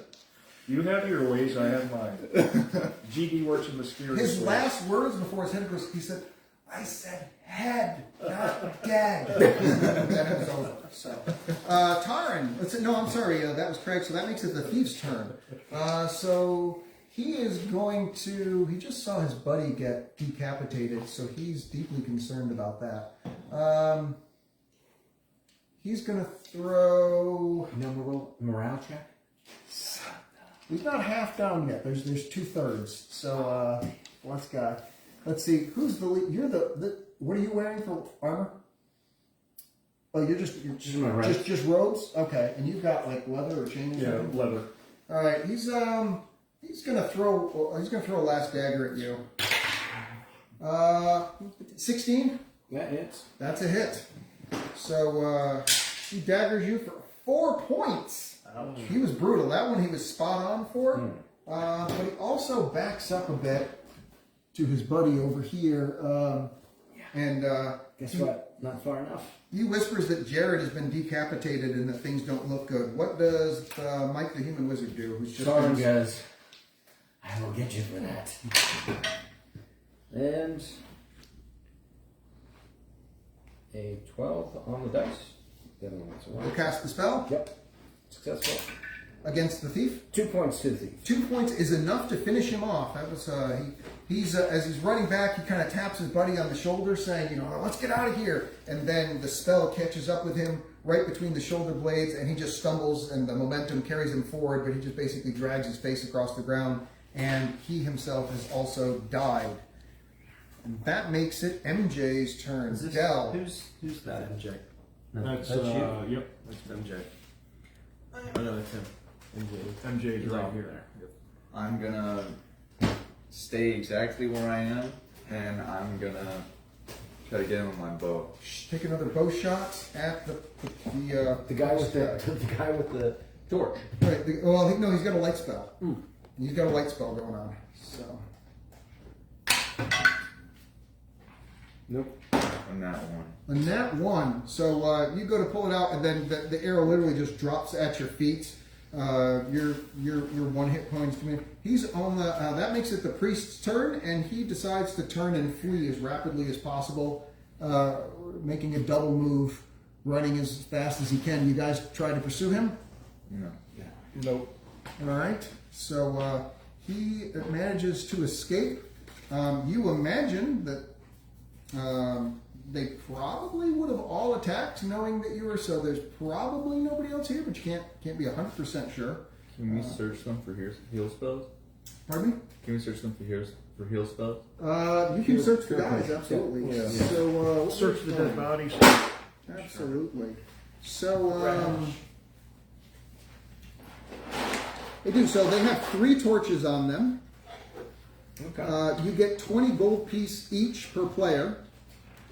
There's two sets of leather armor, 2 short swords, and several daggers. And then there are, let's see, you do not know. The priest is the one who went. Yeah, the priest is the one that got away. So the stuff that was on him, you don't get. But the fighter did have 2 potions of healing on him. Can I use both of them on myself? That's up to the party, or however you guys decide you want to do it. But we roll to see if we got the long rest now, right? Because we had interrupted. Yes. Oh. What is that, like a D20, or I can't remember? I forgot. I think it's a Constitution check. Oh, that's right. Yeah, it's a Constitution check. So to see, is that one going for Con check. let's For the long rest. monsters. Looking for combat. No, but what is it? What? Constitution check? Yeah, we're checking to see whether or not, despite the fact that you were interrupted with your rest, you may have still gotten your your health back or whatever. DC 12 Constitution. Okay, so everybody rolls a d20 and add your con bonus, and if you get 12 or higher, then you're going to have all your hit points back. Nope, I rolled a 5, so I'm still down. But can I spend my luck token to get a spell back?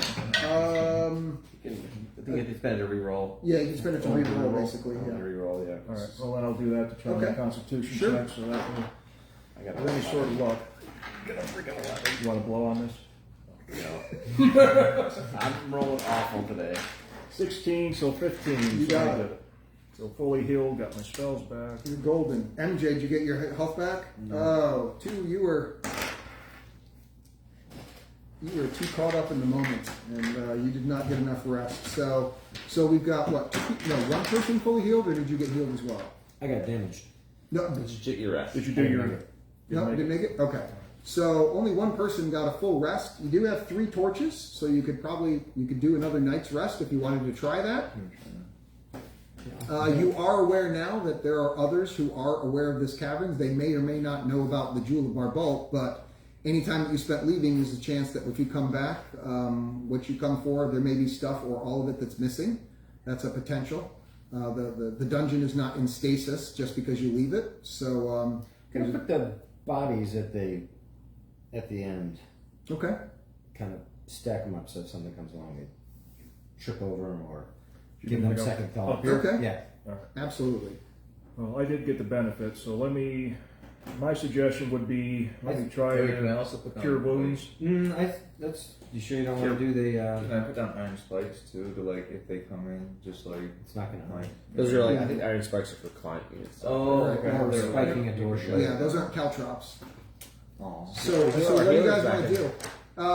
First off, that's with the torch, the campfire. It happened on the very last of it. So you got basically like an hour or two that you can of light that's free. What do you want to do in that hour or two? And then after that, you're going to have to cast a spell or ignite a torch, of which you got 3 more because you grabbed them off the bodies of the. Did you want to try to heal? Yeah, that was my thought, is I could try to heal, And then if I if you fail, fail, then then we we can can rest. do the campfire and rest again. That sounds good.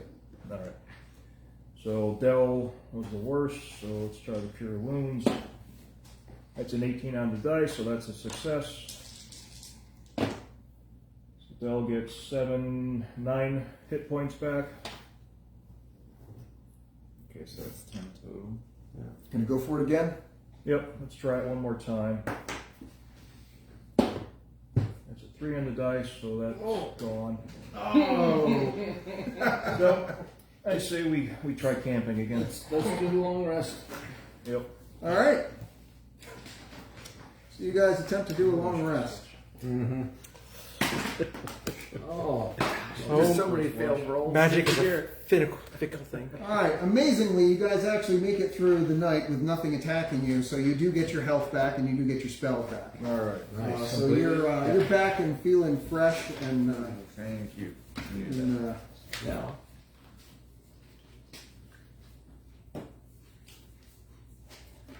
And My then hickey's feel better. gone. your hickey is gone, which is bad because chicks dig scars. So,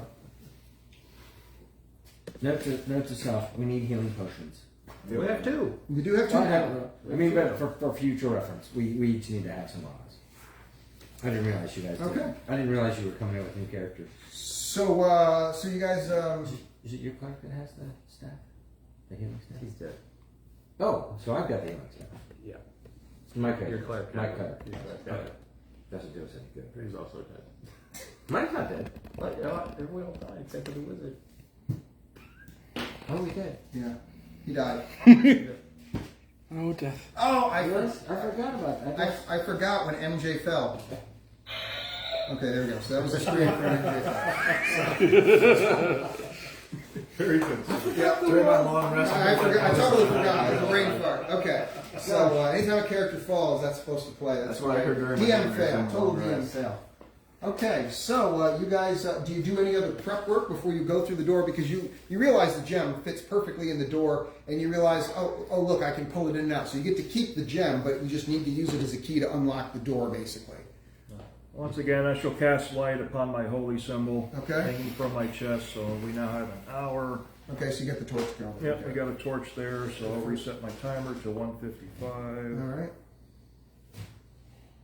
Anybody else going to make any prep? I assume are you going to cast mage armor on yourself, or No, not yet. not yet? I am going to try to cast light though, so I'll have light at the Okay. Be kind to me. 19 on the dice. Thank you. Okay. We need a second one. Here we go. Thank you, sir. Alrighty. So you guys are going to press forward. Yep. All right, and let's see. I think that goes to here. Yes. It's like when I used to drive around like a teenager. I'll press ham against the window and keep on rolling. All right, you come around the corner to a very large open room. Go ahead and put your characters here, please. And the sound of the wailing gets louder and louder the further you get in. Or the howling, I should say, whatever, wailing. Just one half dozen to another. And when you get to there, you the first thing that you see, the sound of the howling is at its absolute loudest. But the first thing that arrests your attention is a large mechanical dragon that, as soon as you come, just pops up immediately and just starts looking around. I can move this all out of the way at this point. That's there and there. Here we go. And then looking past the giant, or the very large red dragon, you see an amazing sight. You see several large columns that extend up to the ceiling. You see figures that are standing on top of each one of them. But the sound, all of a sudden the source of the sound becomes instantly apparent. There is a giant air elemental that's, get the right one. There we go. Oops. Glowy. There we are. And he's basically magically chained somehow. I think that's going to stay until I hit this button here. There we go. And here. And really? Okay, there we go. So what you see, Mr. Wizard, because you're the one that understands mostly what's going on, is you see this giant air elemental that's just howling in rage, and that is clearly the source of what the sound of the howling caverns has become. And it's an air elemental. It's like an elemental lord. It's not just a regular one, and it's blowing its wind across these hot coals, and they're going into some kind of a portal that's right here. And that portal, you can see underneath it, there's all magical runes that are around it, and it's like pulsing every time it lets out a howl. It starts pulsing even more, and there's an obelisk that's up here that's also got glowing red stuff on it, and it's glowing in conjunction with this. And what you imagine is they're using the energy from the air elemental lord to basically power something up. You can see the gem, the otherworldly gem, up in this, basically controlling it all, powering it. And you imagine that's probably what's somehow powering the dragon. They've got this whole thing that they've worked up in order to create an artificial life form, because they don't have Google AI. And so basically this whole thing, they trapped an air elemental, and they're using this otherworldly gem and their magics to power it and basically give life to this this mechanical dragon that you see. And it pops up, and it's immediately aware of your existence, and it looks at you quite menacingly. What do you guys do? Run. It always menacing.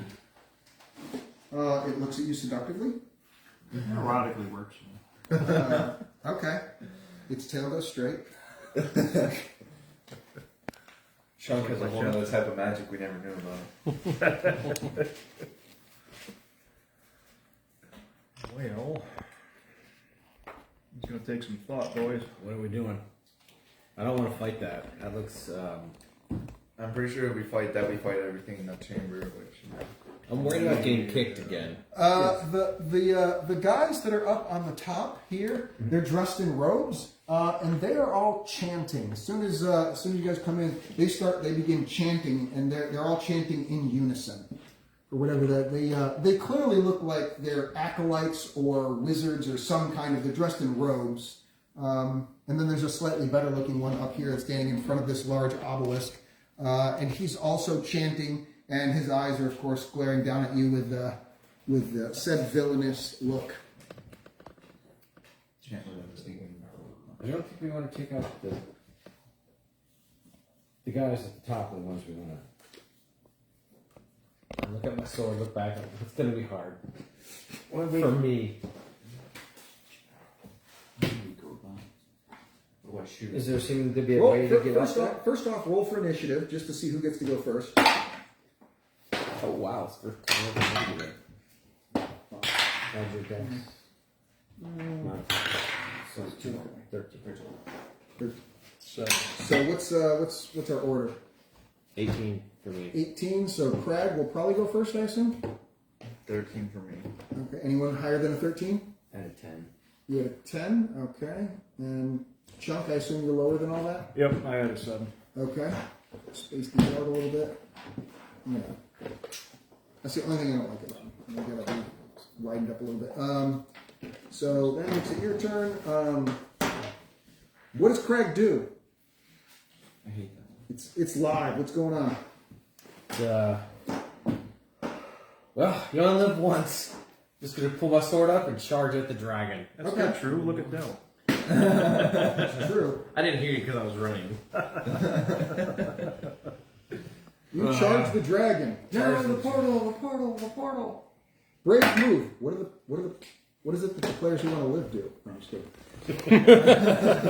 18 on the dice? 18 on the die is a hit, sir. 9. 9 points of damage. You take a chunk out of the side of it. It looks hurt. So, and that unfortunately does make it its turn. And it's got you all right there. So It's gonna be fine. it's going to turn just this way, and it's going to take a deep breath, and it's going to exhale this incredible cone-like of steam out on all of you, trying to roast you all.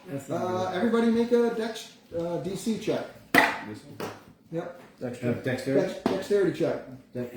14 is the number. Dirty 20. Dirty 20. Nice. Nat 20. Nat 20. You would have nice have turned around. You dodge out of the way completely. 16. You don't get anything. 16. My pores feel amazing. Del failed.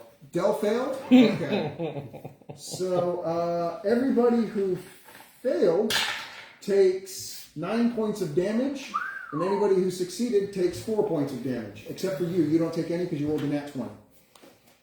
I don't care. My pores still feel amazing. And that makes it Dell's turn. Dell the slightly basted. Dell's feeling steamy, but not in a good way, so he's gonna. There's been all kinds of steamy in this dungeon. We're going to have to put an R rating on the dungeons in the future. So, Either shoot the guys up on the top, the guy I hope I that's, never roll hard. the guy that's up top by the red gem, or shoot the gem. I'm gonna get.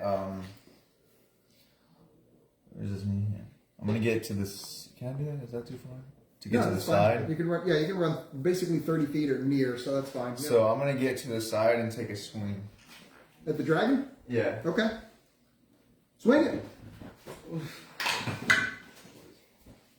19 Okay. on the dice. That's going to be a hit. And then, Is it chaotic? oh, is it a chaotic creature? No, it is neutral. Okay, so 3 plus 2. So 5 points of damage? 5 points of damage. It takes it and hates it, but it's still standing strong. And that's going to mean the wizard up here then is going to go, and he's going to attempt to cast a spell.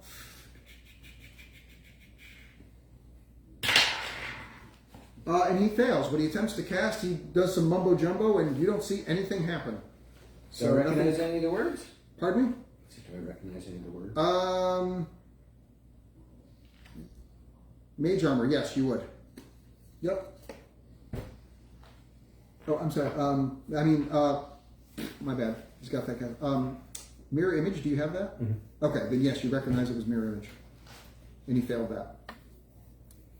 And that makes it your turn. So you're dealing with a fellow wizard who's clearly incompetent. He's on the top in front of the red, Yep. and I will shoot magic missile at him. And there's this big black thing next to him that's just kind of like lurking around in the shadows that you're not even sure if he's completely aware of it being there. It's just kind of lurking around.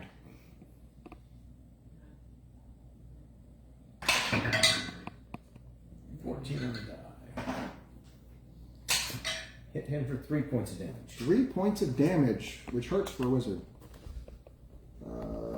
He takes it and he yelps a little bit in pain, but he is still standing. Yep.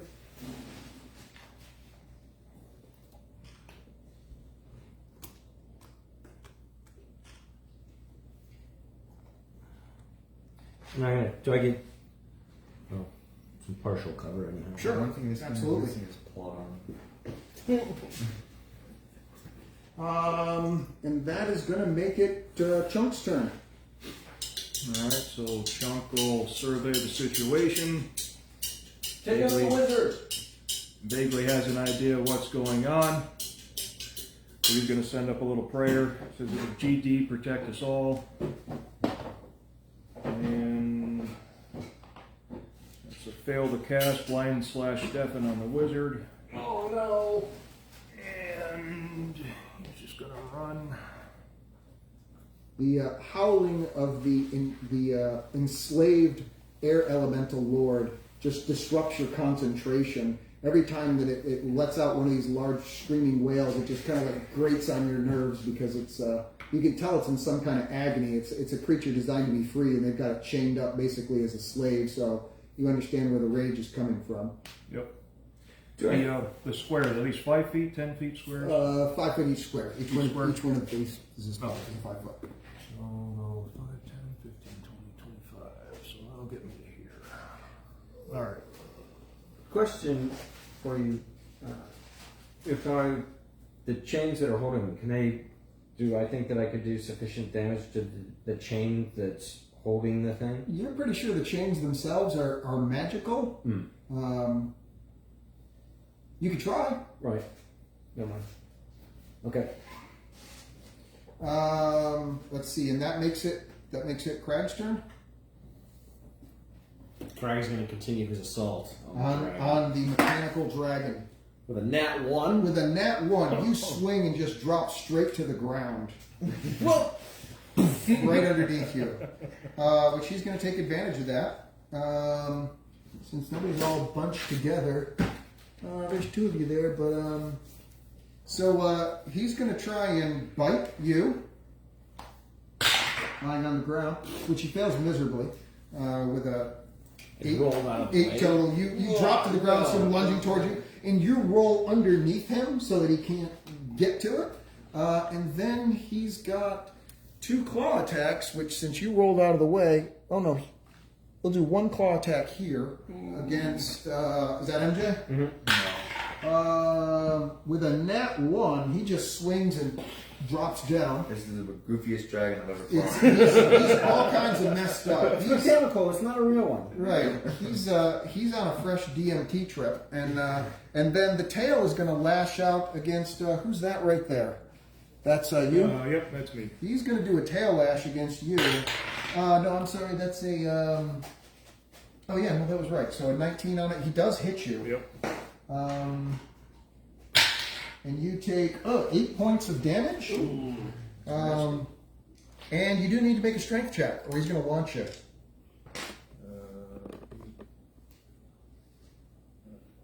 Strength Yes. 16. Is enough. So he slams you, but you drop down to the ground instead of getting launched into the air, and save yourself from being hucked against the side of the wall. Thanks, MJ, the recently missed by the dragon foot. Yeah, I'm gonna go for another swing on the dragon. Okay. 18 on the die. It's definitely a hit. So even though he's like ready to stomp on top of you, you just sidestep him and skillfully stab him with your blade. Mm-hmm. Roll for damage, sir. +2. +2, 7. Mhm. That's it? Yep. Okay, so 7 damage. 7 points of damage. He's looking hurt, but he's not yet quite down to half. And that makes it. Oh, it's the wizard's turn, so he's going to try and cast yet another spell. Oh yeah, I was gonna move. So you can move. Where was I gonna go? This is a large cavernous thing. Right? Yes, it is. The dome extends very high up on both sides here. It's probably like 100 feet in the air that it goes. So the dragon would be able to get to the pillars and the. Absolutely. Yep. He could definitely fly to those locations. I'm only being right in front of it, so I'm gonna It sounds like it's running an IBM. Are you sure that could happen? I'm gonna move to the side so I'm protected from the wizard, but I'm also not directly in front of the dragon. Okay. All right, and that makes it the wizard's turn. You're actually the guy with the clearest line of sight directly in front of him, and so he's going to cast his acid arrow spell at advantage. Ooh, that's a 19. He hits you with that. How much does acid arrow do? D6. D6. 4 points of damage. As the acid slams into your shoulder and begins to eat away at your skin. It's incredibly painful. What does Tarn the Wizard do? I am going to shoot acid arrow at the red gem. At the red gem, okay. A 14 on the dice, which hits. Yes, it does. It rolls the cast. 5 yes. points of damage. 5 points of damage. Cracks it like that. He turns and he looks back and he goes, no! But nothing happens yet, but he looks like he's upset that happened. And that makes it Chunk's turn. Alright, so Chunk is extremely injured. So he's going to send up another prayer to GD. GD, we need you now more than ever. Now attempt to cast Cure Wounds on myself. That's a 19 on the die, so thank God for that. Literally. Yep. 5 plus 8 is 13, so it'll put me back at 14. And let's see. I got the portal in front of me. Move out of the way of the dragon. That's what I'm trying to do. So, being the half drunk person I am,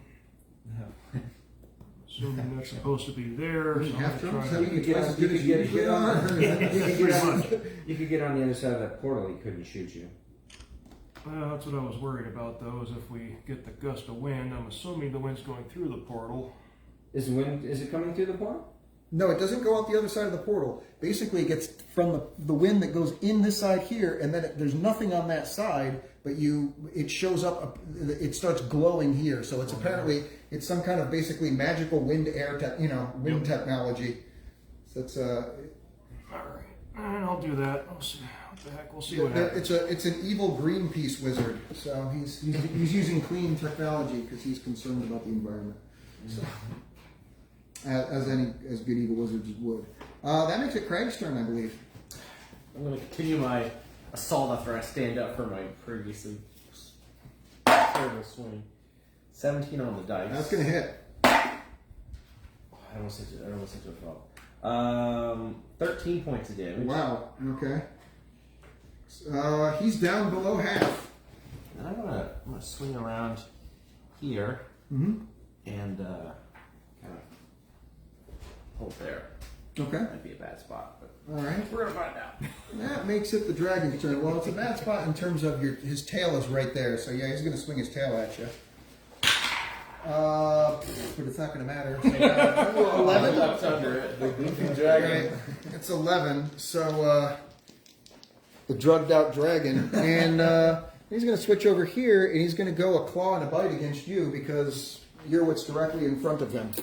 So the claw attack is a miss and a nat 20 on the bite attack. Can I have Goofy one more time? So Captain Goofy is going to crush you. You're going to what is it? 12 points of damage. Ooh. Wow, I almost got one tap. So he chomps on you, and your blood is flowing fresh across his steel razor sharp teeth. And that makes it your turn. It's your chance for revenge against this. Do I have any healing spells? No. Yeah. Or who has the healing potions? Sorry, not spells, potions. We can assume that you had one because you got dropped earlier. Okay. I'll do you one, sure. I'm gonna take a quick swig. No, can't do both. Can't do both. It's one or the other. Yeah. Nah, but okay. I'm gonna take the healing. Okay. Healing potion. Healing potions are, what is that, D6, D8? I can't remember what they are. I don't remember. I don't understand. They're I'm gonna keep it simple for right now, since I'm gonna say it's half your level in D6s, so 2D6. Roll it. 2D6. And I'm also gonna move to 7. 7 health. It helps. And then Do you want me? I'm looking at the magic item. We'll do this next time. That's a very interesting way to do it. I'm just gonna. With that, that's probably gonna mess me up later. D4 that determines the dice that you heal for. Oh wow. So 1 to 4. nice. I'm assuming It does say D4. you can multitask to where 4. quaffing a potion doesn't typically use their action. Oh, you want to tell me? So apparently, Remember the Michael from down the street? Because he said, your rolls are terrible, you need to break out the skull dice. So he said that. You are correct, Mike. He said that that it doesn't use. It does the say, action. according to multitasking, It doesn't use the action? yep, Oh, activating sweet. a magic item or quaffing a potion Oh, great. doesn't typically Did use it- their Do action. it. Do it I then. have the heal potion rules in front of me. Okay. Do we want to roll the D4 then? They're very different. So roll a D4 and determine. So you roll a d4 and determines how many dice you roll. Oh, okay. Do it. Roll a D4. We'll do the thing there. Roll a D4. High's good. Yeah, you want to roll high. This one? Yep. Yep. Roll a 4. I rolled. What'd you roll? Was this? If it lands right here, if it lands like this, then what does that mean? What do you mean? If it lands like this, what does that mean? That's That means you're making a new character. If it lands on the point, So it means if it's like this, that's a 4. Yeah. Yes. Four is Yes. the bottom. Okay, so roll 4. So how many dice are you rolling? 4d10. Holy crap. beautiful. Okay. Yeah, it's white. It's a white. Okay, so you're then not going to it get the 6 hit, or the, what was it, 7 hit points? Yeah. So, but you're going to roll 4d10, and whatever that is, it's still up to you, whatever your max is. Roll those. So Yeah, It's a really delicious potion. Yes. Yeah, it is. So that's 8, 9, Or, as the water boy would say, that's mighty good water. that's 15, That's going to max them out, so. 29. You're, Yeah, But you okay. don't get over your total, so it's a I'm max. back up to 4. You're back up to full and health. then and then I can take a swing. Yes, sir. Okay, so I'm So gonna go you for max heal yourself, and now you're going to max damage. nat 20, See? What I say? What I say? I'm telling the psychic. and then That should have been a winning lottery ticket. I'm an idiot. Go ahead. There's your plot armor. 8. I just got an 8 on the dice. 8, so 16. 10 points. You rolled that twice because you rolled that. You roll twice. Oh, right. Yeah, you know that. 8 plus. 7, 15 plus 2, 17. 17 points. Beautiful. Wow. All right. There's mine. There we go. So that makes you down to that. He's still standing, but he's not. Oh in yeah, good, I was gonna move. He's not good shape. So Gonna move over here. MJ just looks like he's halfway to death's door, and he quaffs this potion, and you don't know if it's like a heroic potion or whatever it is, but all of a sudden he's like all of his skin comes clear of every scar and blood that he has just dries off of him, and he takes the blade and there's this mighty heave of the blade and cuts deeply into the side of the dragon, and it howls in pain and kind of drops down onto one of its 4 legs. And it looks like it's on its last ropes. It's still standing, but it is clear that the mighty Dell has once again struck an incredible blow against this creature. And that makes it the wizard's turn. And so he gets mad at you, and he's going to cast an acid arrow. Let's see. Well, I was behind the dragon. You are actually, yeah. He actually can't see you from that, but he can see you. So he casts an acid arrow against you. That's an 8 and 12 on the die is going to make it. So hold on. So your acid arrow is a focus spell, so you're going to refocus on somebody else. Oh no, he's going to go after the same person, so he can just. So that's right. So he can use that to cast a different spell. Correct. Yeah. Okay, So, in which case he'll do magic missile on you. So it's a D6 for me. Okay, and a D4 for him. Magic Yes. missile, Yes. Okay. So you take 6 and you take 4. You can check the dice, man. He seems to be extremely angry that you have ruining his dragon that he's worked so hard to bring to life, including having clearly stolen. So when you have a focus going, you can cast instantaneous? Correct. Yeah. Okay. Yep.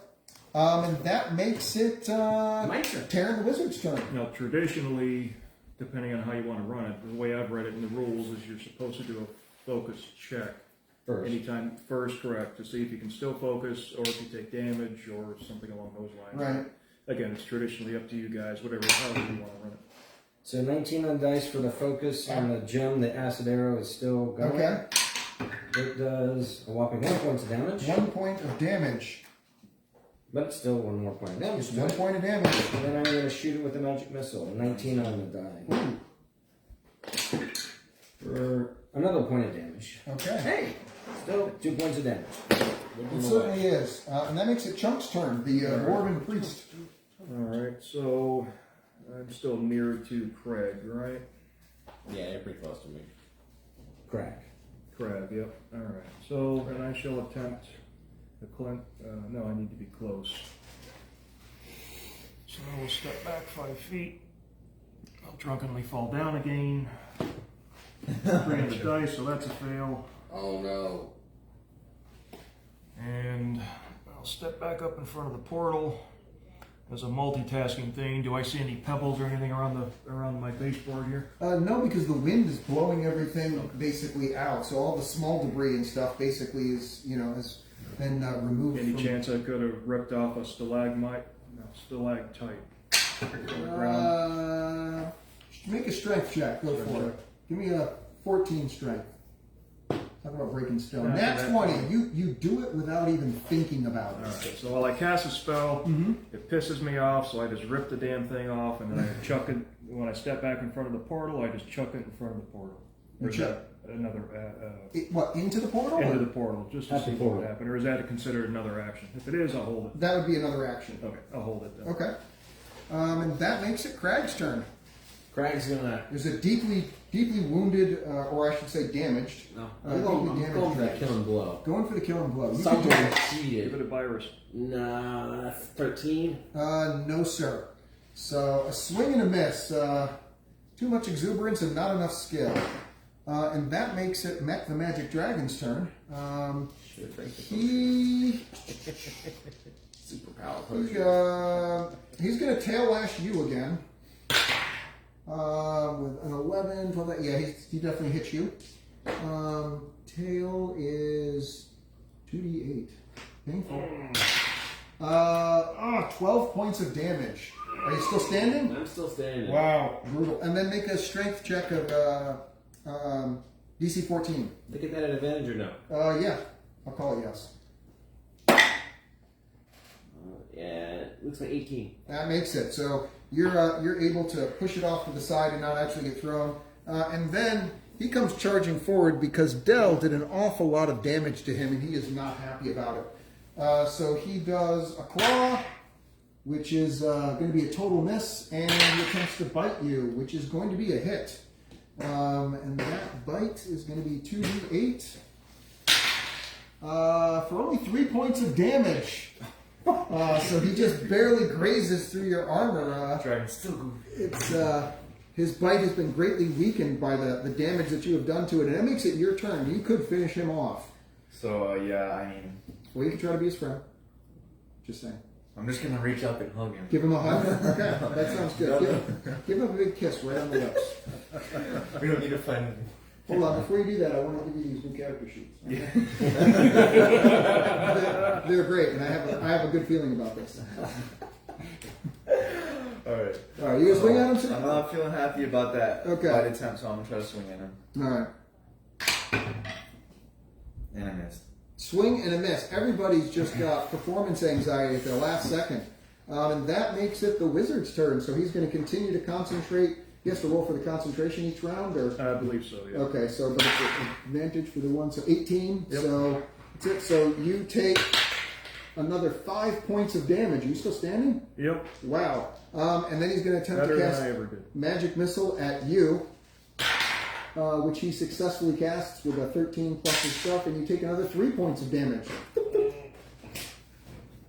right now. Bad. And that makes You have a it potion? Taron the Wizard's turn. Do. What's the point? What's the fun of that? Concentration on the red stone. Okay. 12 makes it. Yes, it does. So another d6. Another 1 point of damage.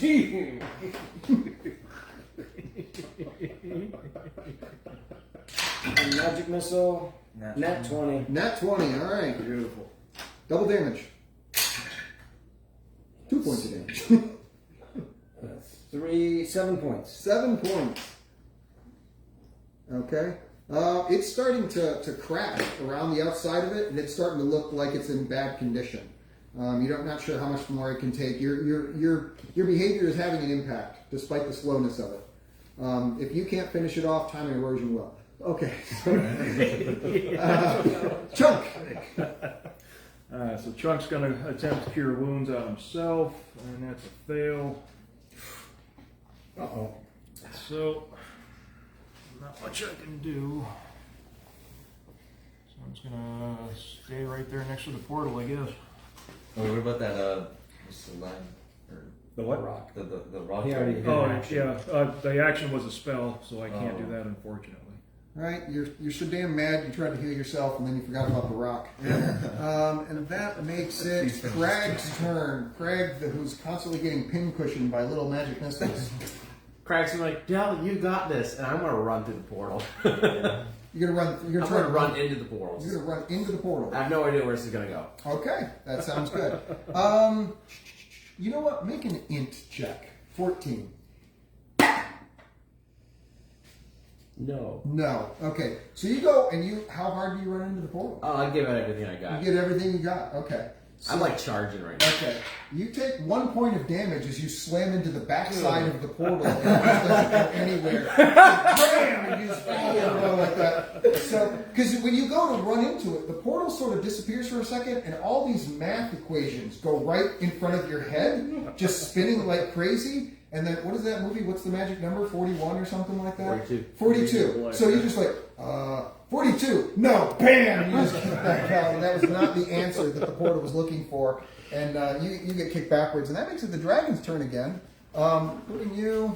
I'm over here. You're down. You're over there. So that's going to put the dragon's full attention on MJ. So he's going to go for the claws and bites again. So first the claw. Wow. It was an 18, but since it rolled up here, I'm not going to take it, okay? 7, that's going to save you. So you do not get clawed, and you do not get bit. So he's beginning to stagger because he's got so much damage on him, and he's swinging wildly, and you are able to adeptly sidestep his strikes. All right, I'm gonna. You could put this away I'm gonna go for the hit. if you can pull it out your butt. Nope. Another swing and a miss. So he just rears his head back, and your blade goes harmlessly in front of Did him. run into a portal. Nothing. So Sounds like you ran into a wall. concentration. He fails the concentration, and you do not take the damage. Thank God. Okay. And then he is going to magic missile you, though. With a 19, he is able to successfully cast it, and you take 2 points of damage. He's just pinging away at you, little by little. Taran. I will continue my onslaught onto the concentration on the acid. 19 on the dice. Nice. Come on, something besides a wall. I'm going to roll a different die. There you go. Get it to. 3. Oh, yeah. All right. That's good. So 3 points of damage. Still not enough to crack it open, but boy, it looks like it's getting Magic missile successful. dangerously close. This could do it. 1 point of damage. No, it's still not there. It's so close. You're like it's got duct tape and glue holding it together at this point. There's nothing. You're not. There's just Chunk. What are you going to do? You're finally no longer being slowly dissolved by the mind of the evil wizard, who's the evil overlord wizard in his lair. So with a giant hole in my shoulder full of sinew and muscle, I'll turn to Crag and I'll say, "Finish the mission, Crag," and I'll step out And with my crossbow, I shall take a pot shot at the stone thingy. At this thing up here? Yep. Okay. And it's a 2. At the obelisk. And you go to sling it, and there's so much wind going through here that it just goes way off course. Yep. Doesn't even come close to what you're aiming for. Crag, Crag the concussion. Yeah. I'm gonna have to throw that potion down. With a 2, I think that was 2d6. Yeah. Yep. Okay. And that's the last of the potions, correct? Last potion. I'm gonna run the dragon and swing at its back. Okay, so you decide to give up on the magic portal because math is hard. Math is hard. Whoa. 17. That's a hit. Do this. 14 points of damage. As enough. Beautiful. Enough. He just before he can die of old age, you kill him. Success. And claim that victory all to yourself. So you hack a big chunk of metal off of it and then jam your blade up into where its mechanical heart would be. And the creature just kind of totters over in 1960s animation fashion and then drops over slowly and dies. And the dragon has been destroyed. It's no longer. We're going to lay him this way, I guess. Okay. He's a model. So he crashes over. Do you move anywhere, or you move basically move to up him? to him, So yeah. Yep. that'd be it. So that takes the mech dragon off the board, and all 3 of the acolytes that are up here, or apprentices, as soon as that happened, they get angry, and these glowing lights that were going on up there have all of a sudden just snuffed out as soon as the dragon died, and they turn and face their attentions towards you. And that puts the apprentices on the board. So, and that's, we'll put them this way. So, we're just going to go clockwise. And this guy goes and he launches a magic missile, or attempts to launch a magic missile at you with a 10 plus 11, 12. He just barely manages to cast it. But you two take 3 points of damage as the arcane energy courses through your body, sundering flesh, bone, and sinew. And that makes it MJ's turn. I Del. want to go for the Del, the block human and fighter. hope it does something with my longbow. So Okay, what are you going to do? You're going to Shoot the Shoot the rock. The red. the rock? Gem. Okay, sounds good. um, 17 on the dice, That's going to be a hit. and Yeah. then just I mean it's got like 1 hit on it, so 5. 5 points of damage is enough. It explodes. The rock just, the obelisk explodes, and the magic goes out of it completely. It tumbles over, and there is a small explosion. 6 points of damage, and let me have him make a dex check. 16. He manages to make it. There's an explosion and flames and stuff gout into the back of him, and he screams in agony, but he does not fall over the ledge itself. He manages to hold on, and he does still appear to be alive, but he appears to be extremely angry at this point. And that makes it the wizard's turn himself, I believe. Yep. So he is going to cast the acid again. He's going to attempt to cast it at you because you're closest. Makes you most dangerous. And he fails to cast it and loses the spell. He is unable to cast that spell further, and that makes it Terran's the turn. There's a turning in the battle as the dragon falls and the obelisk is destroyed, and the wizard starts forgetting his spells, and the momentum is starting to turn on your guys' side. I shoot acid arrow at the mage. Okay, 12. makes So it go off. successful. Yep. 6 points of damage to him. 6 points of damage.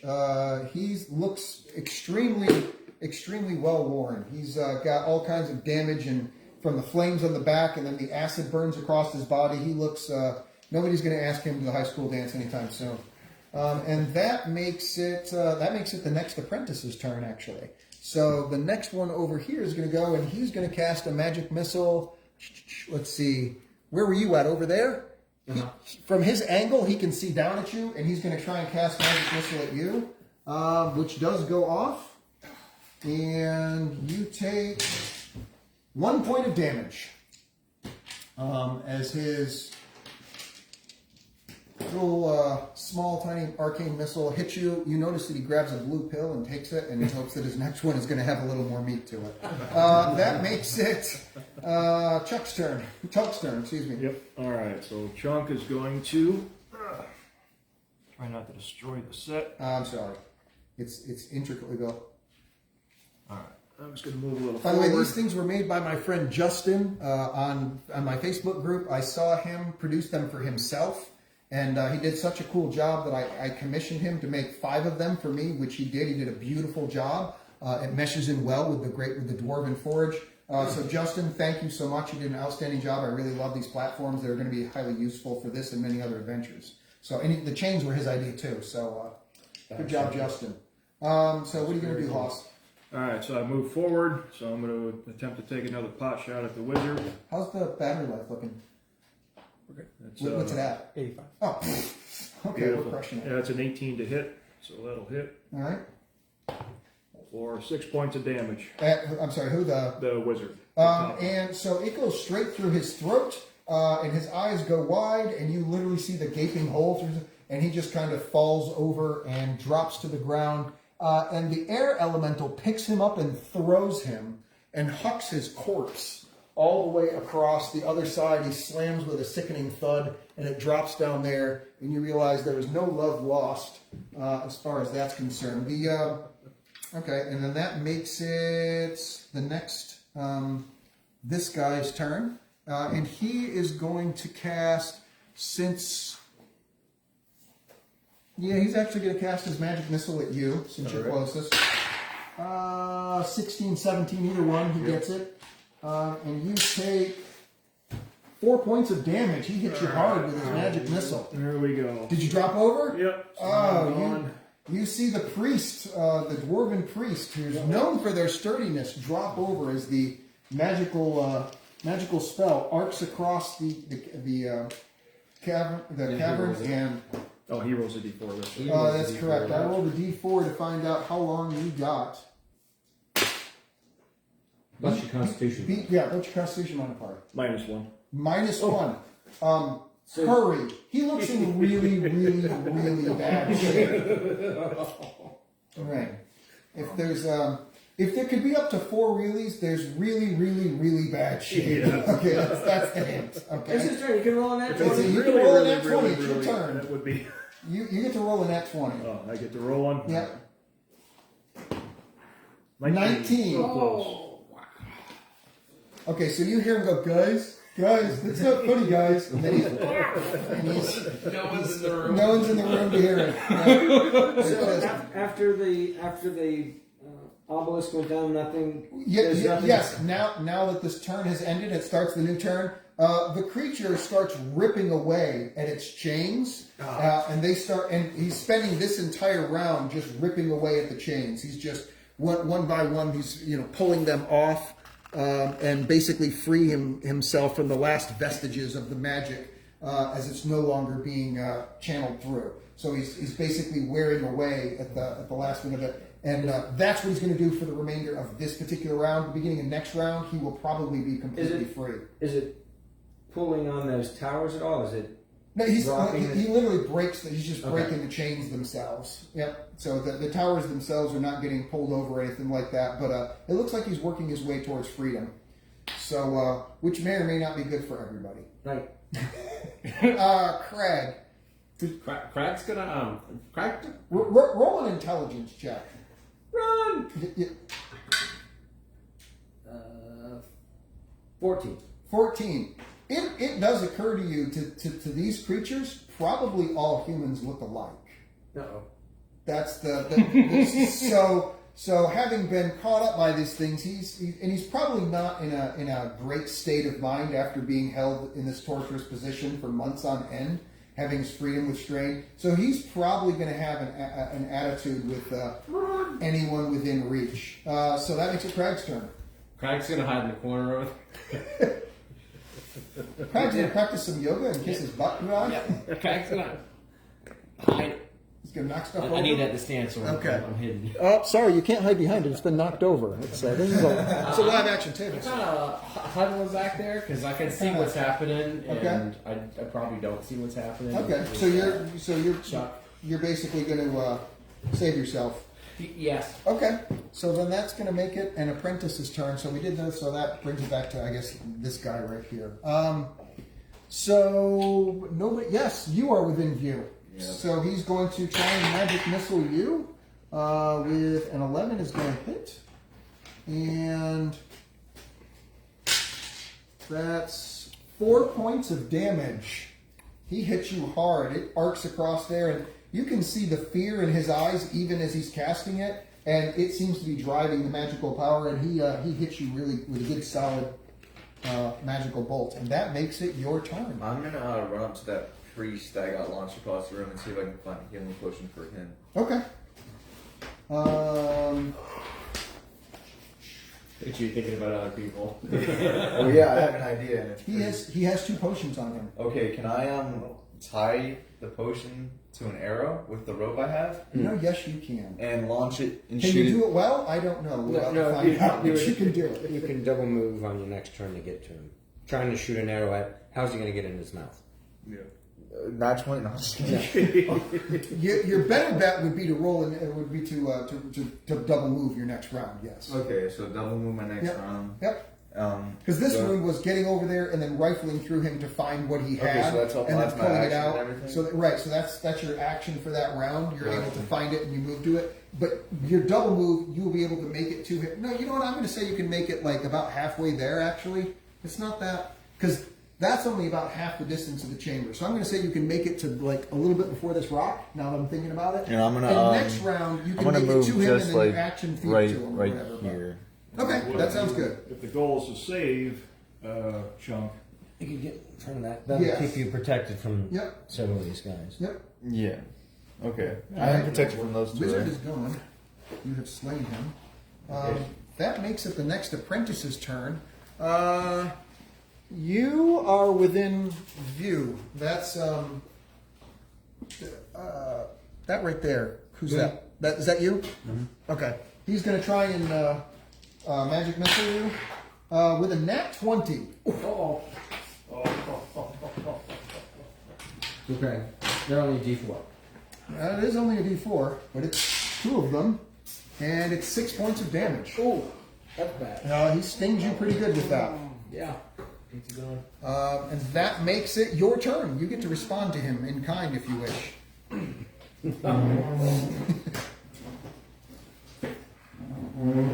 Brave Sir Robin isn't doing well. Double move. Okay. Uh-huh. you left your lantern there. You No, you cast it light, right? Well, you bust out some dancing moves and do the F this shuffle and head out the door. And that makes it this guy's turn, who literally can't see anybody else right now. And he turns and he just starts casting at the air elemental himself, at the air elemental lord, who will be acting at the beginning of next round. So he casts his magic missile against it with a 19. It successfully goes off and takes 2 points of damage. I've got 2 points. So and that makes it Chunk's turn, who gets to roll, who needs to roll well. Yes. Roll in that Very, very 20. well. You can do this. You got this. No pressure. Nope. 13. Yeah, that's not the new 20. Nope. So you start to see blood pumping out of his throat, and he looks like he's in his body shaking, and he looks like he's in his last gasps. If you don't get to him by the end of this round, it looks like he's not going to make it. This round or the next round? 'Cause I don't- Next round. Next round. So let's see. That makes it the next wizard. So let's see. That was this guy. So it's over here. He also can't see anybody else. No, he can see you. He's really mad that you let his elemental through, so he's gonna cast, and a 16 is gonna make it, and you take 3 points of damage from his magic missile spell. Well, that makes it Chunk's turn. Now is when you're supposed to roll, actually. All right. Yeah, so roll it now. You sure? Yes. 10. 10. Unfortunately, that's not enough. That makes it the air elemental's turn. And he shreds all of the remaining chains completely free from him. And right now, he can only see 4 guys. So, starting from here, 1, 2, he literally just flies up effortlessly, screaming towards this guy up here, and just begins beating mercilessly. You just remember that scene from the Avengers where the Hulk takes Loki and does like this with he basically just grabs this guy and starts beating him against the ground. Make sure that he actually grabs him, but I'm sure, 16. He easily grabs this guy, and he just starts smacking the crap out of him. How much damage does he do? Too much damage? Yeah, okay. That is epic. So, he does not kill him yet, but you hear the guy screaming in agony, and you hear the sound of bones breaking, and parts of his skull are splattering all over the place as he does incredible amounts of damage to him, smashing him up. He looks like he's not long for this world, and that makes it Crag's turn. You have a angry air elemental lord on the loose. Not to mention it's on the platform. Run, you fools!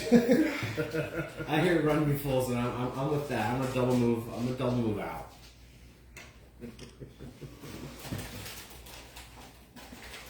Holding my wounded body.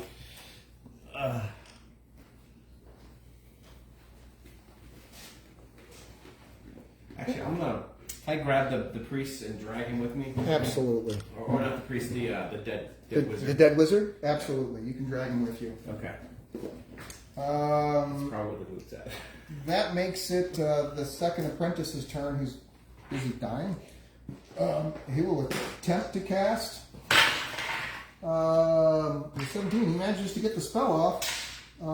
4 points of damage to the creature, but definitely not enough to kill it in any way. But you see that it's he again, like the other creatures, it's all the debris and stuff that really allows you to see his form. And you can see when he casts the spell that you can see some of the debris goes scattering across the ceiling and whatnot. But it certainly doesn't diminish his form greatly. Del. Okay, so can I double move to Yes, you make can. make one move to get there? Yep. Or revive him and then another one to get right back behind that rock? Sure. Yeah, because administering a potion doesn't take an action, correct? Correct. Okay. Okay, so I'm gonna come here. Yep. Give him the healing and then Double move back. double move back. So roll a d4. Yep. That's a 3. So what's that? 3d8. 3d8. Wow. Yeah, it's 1d4, 2d6, 3d8, 4d10. Oh, wow, that's interesting. Okay. Yes, it is interesting. All right. Here's for hoping. 9. 9. Is 9 more than you had? Yep. Oh yeah, now I'm gonna get back. And then you head back there. Wait, can I drag him with me? If you want to make a strength check, sure. Okay. Here. Because you're trying to drag him, but again, you're trying to not drag him across the rocks. You know what I mean? You're trying to carry him, basically. So 16. 16 is enough. I'm going to say you can bring him with you. So do you let him carry you? Yeah. Okay, so he does a fireman Yep. carry, and he runs across there.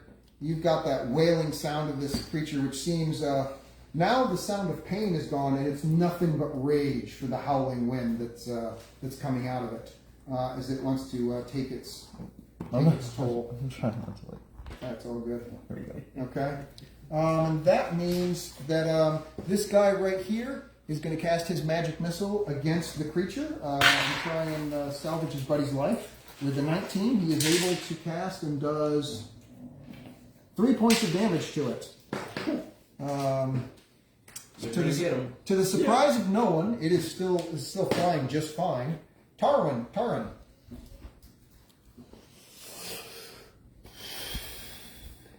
I'm gonna shoot magic missile at that guy that's on the other side of the. The one that's The one captured by the one's elemental? right behind that guy right there. Make an intelligence check.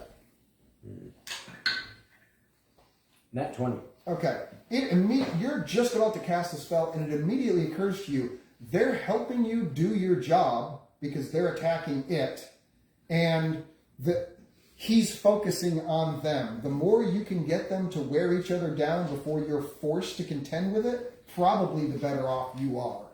Because right now, the enemy of your enemy is your friend. I thought he might go through the portal after he. He may, but there's nothing about the air elemental that you want. You can't see any magic items or anything on it like that. He's literally just a force of destruction right now.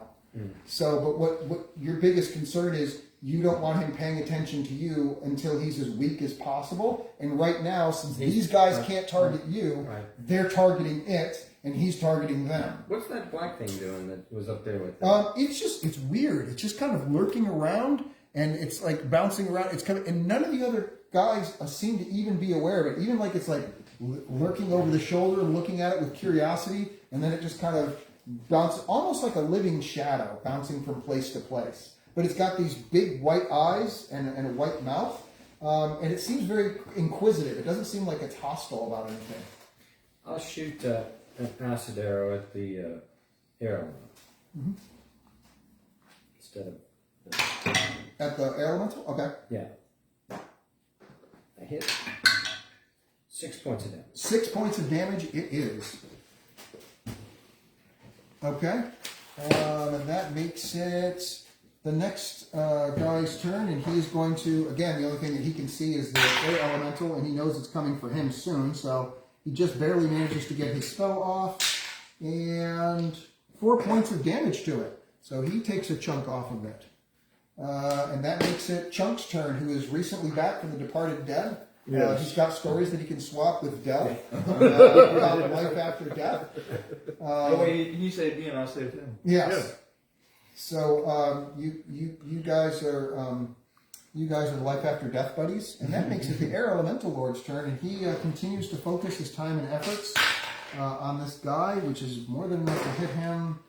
And yeah, so he literally picks the guy up and he slams him down so hard that his back, at the edge, that his back cracks in half, and he like spins. He bends backwards the wrong way, and then just drops his body over the edge.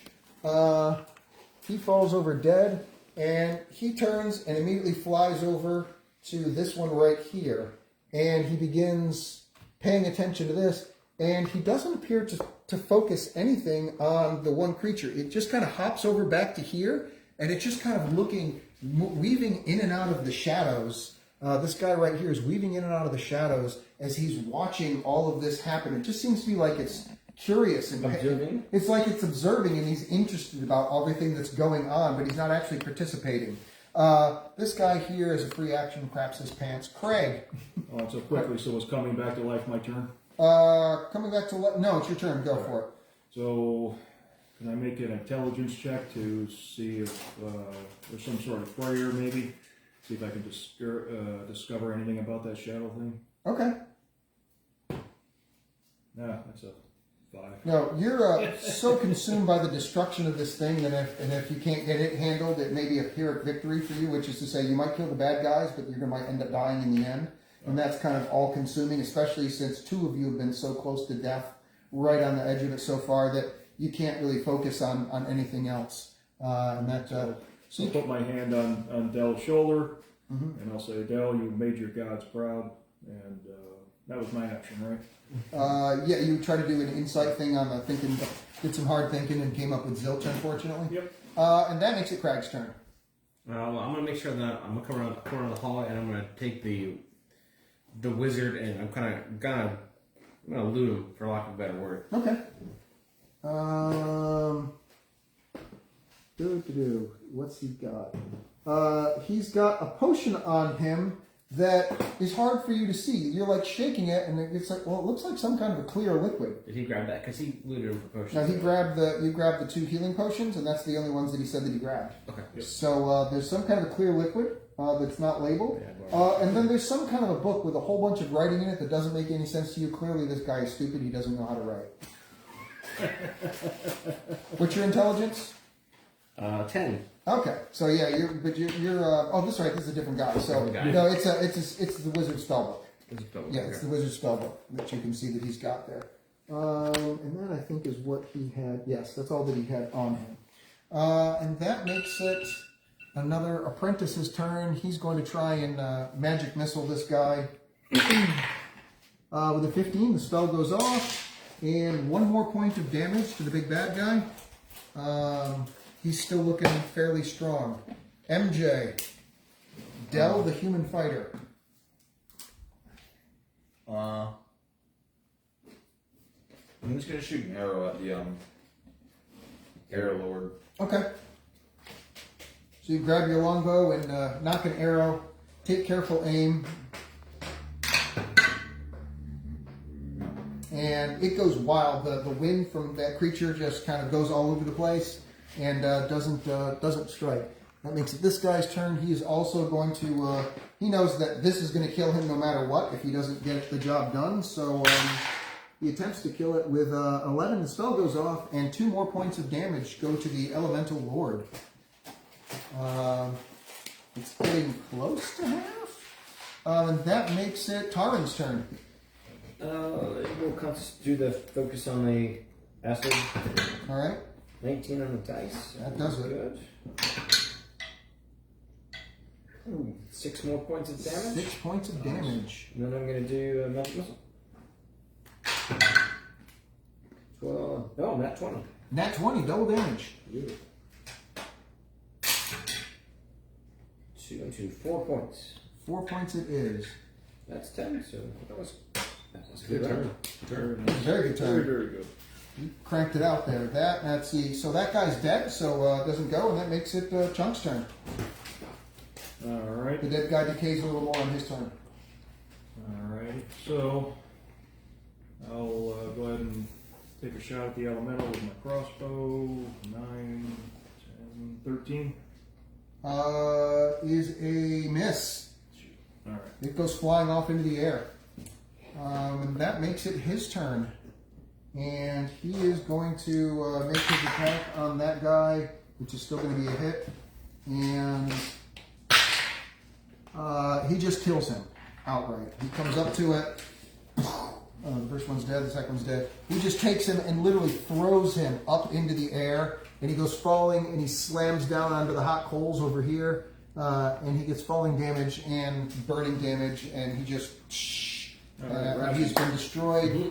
And the air elemental lord goes flying over to here, bearing down upon the third of his 4 nemesis. And that makes it Crag's turn, who has a shiny new potion that he doesn't know what it does. It's just clear and unlabeled.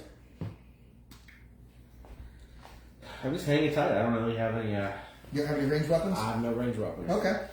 That makes it the last apprentice's turn, so he casts his magic missile feebly, barely making it with a 10, plus his thing. 3 more points of damage to the elemental lord.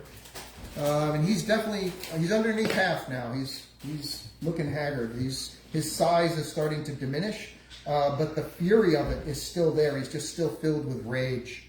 And that makes it MJ's turn. I'm gonna launch another arrow on it. Go for it. You keep on putting the dice over there for us. Cool. Too bad. Prison. No, there we go. 15. 15 with On the dice. total? Okay, yeah, he hits. 15 on the dice. Go for it.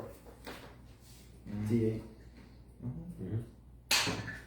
7 points of damage. 7 points of damage. Nice. He's starting to have trouble holding himself together.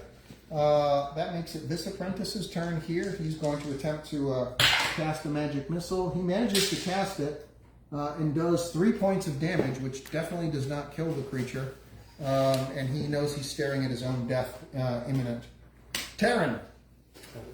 Focus on. Oh, I lost the focus You lost the focus. of the acid arrow. You've lost that loving feeling. It did. But magic missile. 9. Well, no, that's enough. Gives me 11. Okay. 4 points of damage. 4 points of damage. Nice. And that makes it the last guy. Go for it, Chunk. Alright, then I'll shoot another crossbow. 18 on the dice, so that's a success. That's a D6. 1 point of damage. Does not kill it. And that makes it its turn. And he, 11. He does not hit the guy. He goes, he's taking so much damage that he tries to throw him off, and it's so busy holding itself together that it's not able to effectuate an attack. And that makes it Crag the Listless's turn. Hanging tight. Okay. This change you could try and climb up and run and jump across or something fun if you want to go toe to toe with the air elemental on a high platform. Alright, I'm just trying to give you helpful The ideas. near death part is cute. You are, Matt. I'm just You're what, 4 health? Yes. these are just helpful ideas that I throw out Falling to off the tower. accentuate your gameplay experience, but you do you. It's fine. Okay, so that makes it the apprentice. He's going to attempt to go and 17. Ooh, so he gets yet another magic missile off for 3 points of damage. This thing is really not looking good, but he can't finish until he's at least killed these guys. MJ. I'm doing the arrow. All right. Is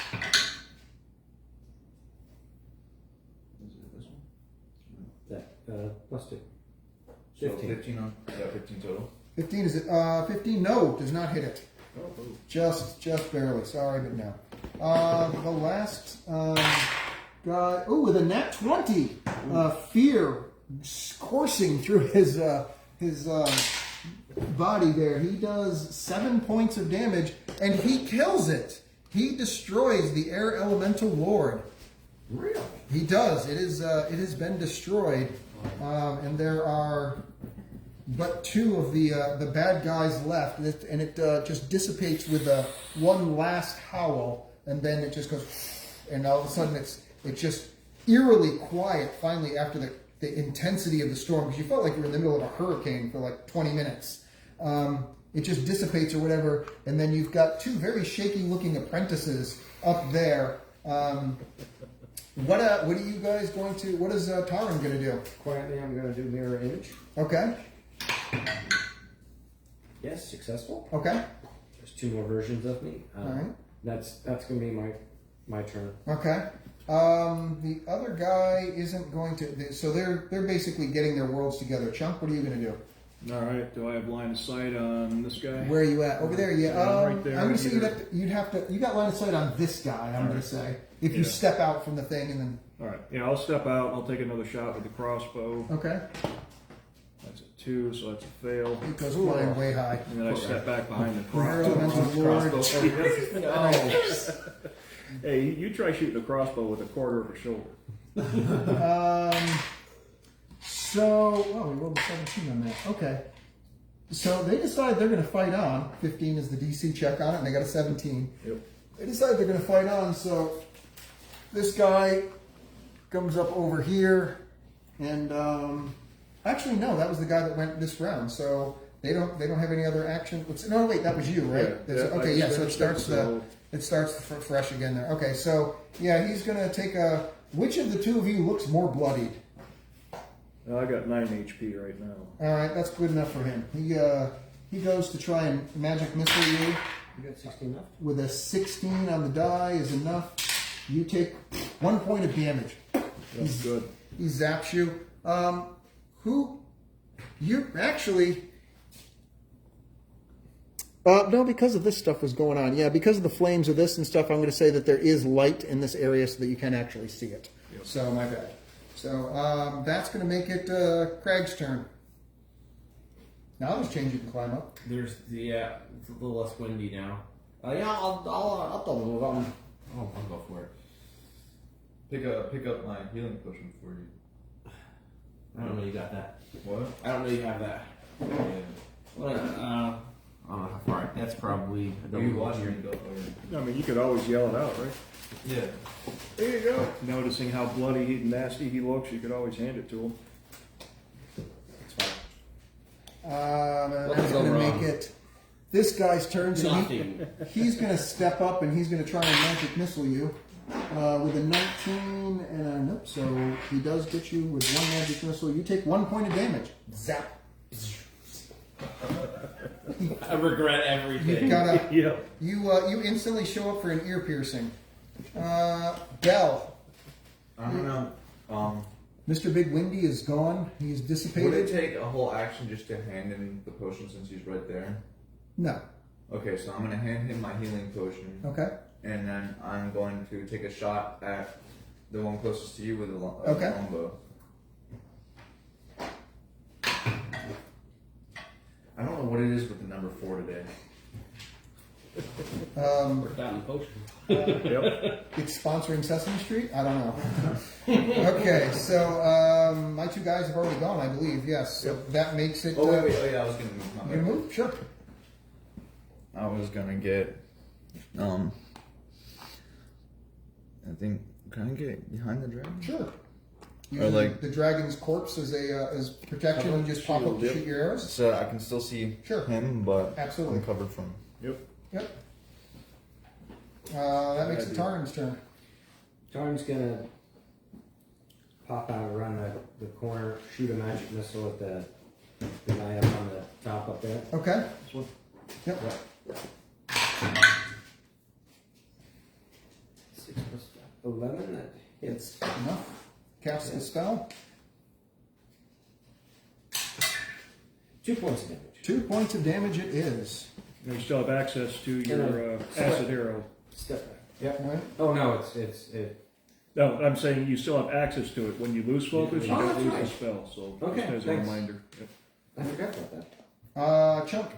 All right, so I'll do the same deal. I'll pop out. I'll take a pop shot at this guy right here since Okay. he just tried to hit me with a magic missile. And I No. failed. 2. Oh. Denied. There's a 3. Resubmit in 30 days for further disapproval. Thanks Yep. for playing. Johnny, what do we have for the losers? But what I'm going to do is Magic missile. Hey! They're apprentices. What do you want, Can't man? really. I think I can make it right there, right? Okay. Duck down, hide. Sure. So that makes it this guy up here, which from his angle he can see you down there. He's got the so he's going to attempt to magic missile you. 13 is going to be a successful cast. 4 points of damage. Yeah, I didn't have time to drink it, so. Boom! another hero goes down. Why I stayed back. Honestly, Why I stayed back. if you need a group name, I think it should be We Go Down. No, I'm sorry. We go down easily. Okay. Okay. Oh, so I get to roll a die to determine how much Plus time. 1. Plus 1. Okay. He looks bloodied and in bad shape, but with any luck, you could be able to make it to him. That makes it the next guy's turn. And oh no, let's see. Yeah. My turn for the D20. Yes. Roll your d20. 14. 14 is a negative. Doesn't help you. Sorry. Your other guys are all behind cover. They can't do anything. So this guy is gonna cast a feather fall, and he's gonna run and basically jump, and he's just gonna kind of float his way over onto this side, and then do the same thing: run and jump and float his way over to this side, so that he's got the different angles that he can look from. But that's his actions for the round. He cast that spell, and then he run and did the jump to that there. So that makes it Dell's turn. I want his book. I'm sorry, what? I want his book. I'm sure you do. And that other one. And that one. I'm gonna move over here Okay, and get a line of sight on that guy. sure. But I'm also shielded from him. All right, And then I'm gonna launch an arrow at him. fire away.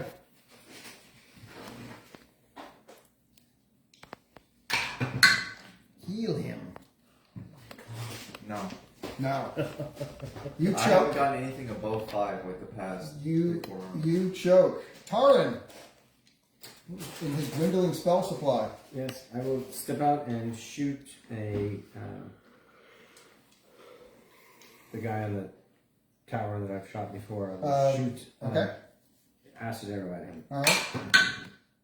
20 on the dice. All right. Double the damage. Yes. Kill him. You better kill him. 2. Nice. You gotta be kidding me. Nice. Beautiful. Okay, so you give him an epic baby wipe slap. And that makes it Chunk's turn. Alright, so we got Craig down on the ground, Yes, you do. He's bleeding out. but I should be able to make it to him, right? Okay. And I will fumble around in his pockets for his healing potion. Okay. Prefer normal or a butt chug? I will administer his healing potion. Roll a d4. One way or the other. I understand suppositories are twice as effective. 1. It's a suppository. Do you want to roll the d4 healing? Oh, yeah, we need to roll d4 healing. You can roll it. Okay, 1.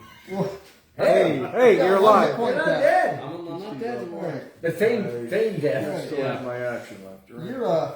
You're back and alive enough just to feel the small potion bottle up your butt. Oh, better that I way. don't want to come back. And then I'll hit a crossbow bolt at this guy. 11, 12, 13, 14 to hit. That's going to be a hit. Alright. 3. The guy that's already wounded? Yep. Okay. He's still alive, guys. You're like chipping away. I should first hit with that crossbow. Not have that many. So it's like 2 battles ago. All right, since he sees you there, he's going to, of course, attempt to magic missile you with a 15. So the spell goes off, and you take 4 points of damage. You can check the guys there, man. All right, so he's fighting for his life, and magic razor-like arcs out of his fingers and slams into you.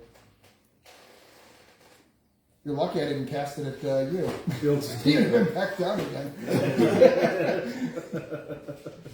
But he figures you're the one bringing him back to life, so he needs to kill you. Otherwise, you're just going to bring him back to life again. Is his thoughts. So he doesn't know it was a potion. All right, and that makes it this guy's turn. No, it makes it. Let's see. Yeah, so that guy hit me. Hit you. So that makes it. And Dell missed, correct? Or was that last turn? That was last turn. Okay. Let me go. I think it's your turn. Yes, it's your turn. Can I? Sorry, Patrick, were you still? No, I was just wondering, what about the far guy? Are they going on the same turn? He's next. He's there. Okay. So, can I get up to that other guy? Which guy? This guy? This or? guy. Yes. You can, if you want to make a strength check to climb up. I will make a straight check. It's not hard. 12. 18 on the dice You make it up there easily. You are highly motivated. to climb up the chain. One motivated Marine. And do I have a swing? No, because your action was climbing over anyway. So. Okay. So you're toe to toe with him, and he looks very afraid. And this guy looks across the way, and he sees that you're on him, so he casts his magic missile at you. Yeah. Get your 1 hit point. With a 15 on the die, he hits. Slam me down. And 4 points of damage. He slams into you. He goes over the top with 4 points. He falls off and hits the floor. Everyone was like, "Oh, you're sticking back behind." This is what happens when I don't do what my brain says. Self-preservation. I specifically said, because it was 4 points of damage, it hit him hard enough that he goes flying off and bounces. Now, if I was cruel, it would impale you on this rock right here. Yes. But I'm not that guy. Right? So you land right there. So we can get to him. Actually, that is a benefit because somebody can get to you because I doubt that guy's going to heal you. So that actually works to your benefit. MJ, Dell, what are you going to do? You see your compatriot get thrown off the top and bounce a bloody ragdoll death. I've decided that I'm not helping out this time, and I'm gonna just try to. I'm gonna try to take out the guy who killed him. This is Team America. Okay, new character is ready. Okay. Supposed to go heal. That's what you're supposed to You do Well, the you. thing is, if I go to try to heal him, it's just gonna put all 3 of us in that exact area where it's like, if he goes down, then I go down, and then it's up to, you know what I'm saying? Okay. Someone died. Someone died. No, I've got a good game. That's I'm right. wondering So- this. So while I still have my vantage point, This is so that's your. So you've got. Oh, and I got to roll that again to see how many rounds you've got. Yeah. Yep. Plus one. Plus 1? Okay. All right. So you've got a total of this many rounds. So he Still doesn't look in great shape, that's for sure. He could use some help, but all right. So what are you gonna do? It's going down like I'm a gonna pancake. aim for that guy standing above them so I can. Okay, go for it.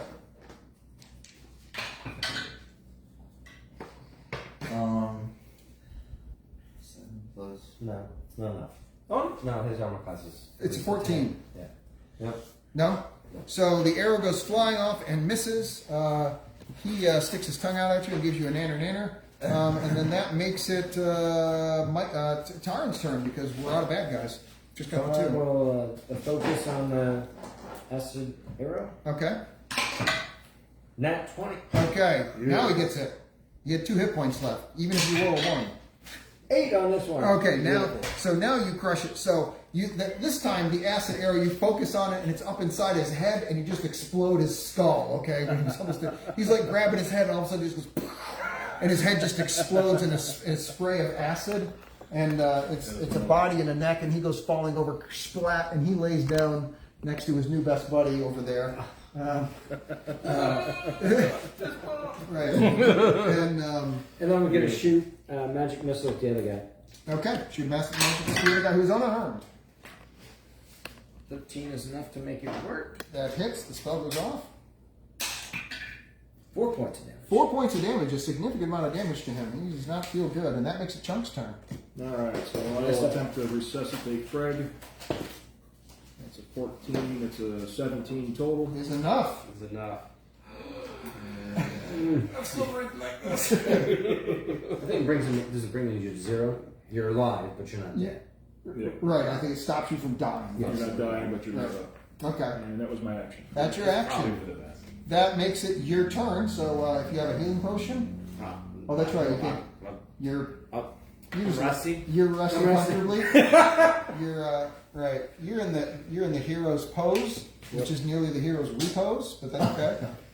So that makes it this guy's turn, and well, he can see the two of you. Did you sit up or stand up or No, I stand mean, up? right now I'm like, what happens when you fall on your back? Okay, so you're just laying there ragdolling. So he's gonna cast his magic missiles at you. With a 12, it goes off. 4 points of damage. Yep.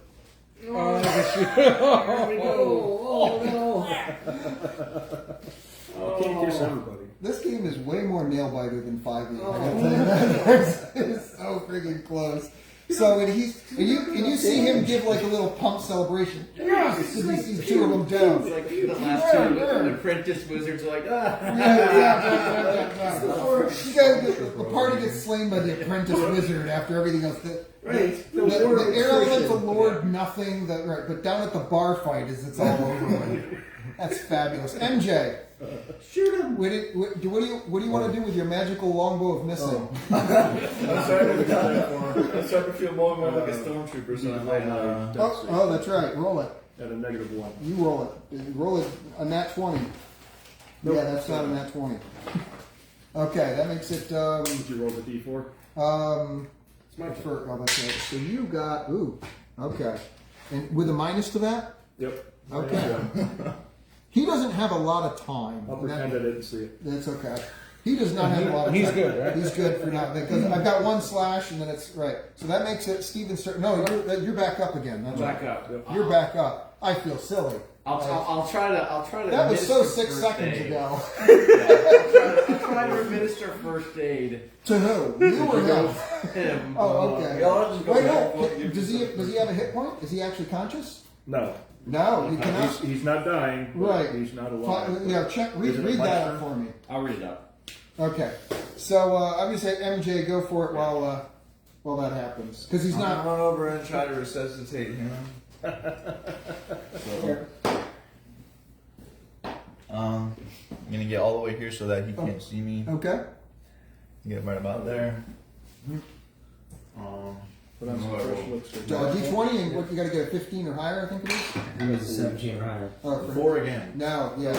So you run over and you do Brooklyn CPR where you slap his face and say, "Get up or you're gonna die," and it doesn't help for some reason. What was the movie? Abyss. Yeah. He's like, Are you conscious? unconscious. You're unconscious, so he can't help it like that. So that makes it Taran's turn. I will shoot acid arrow at the dude. Okay. Attempt to. Nope. I failed. If the apprentice wizard finishes taking out the entire party, that will be the best game. I'm sorry. I jump back. I'm sorry, but these You'll okay. So you you'll jump never back. broadcast again because nothing will ever Right, because you know what? This is TPK is not total party kindness. I just want to say, okay. So that makes it your turn, and so you get to roll your d20. And we got so many pretty ones, and now Yeah. I'm going to roll the 14. 14 is not it. Craig can't do anything because you're unconscious, which makes it this guy's turn again. So he can't see. He can see you, but he can't. But he thinks you're. And then you're just laying there, and he can't see anybody else. He's going to go do his. Well, this is maintain his concentration or whatever it is.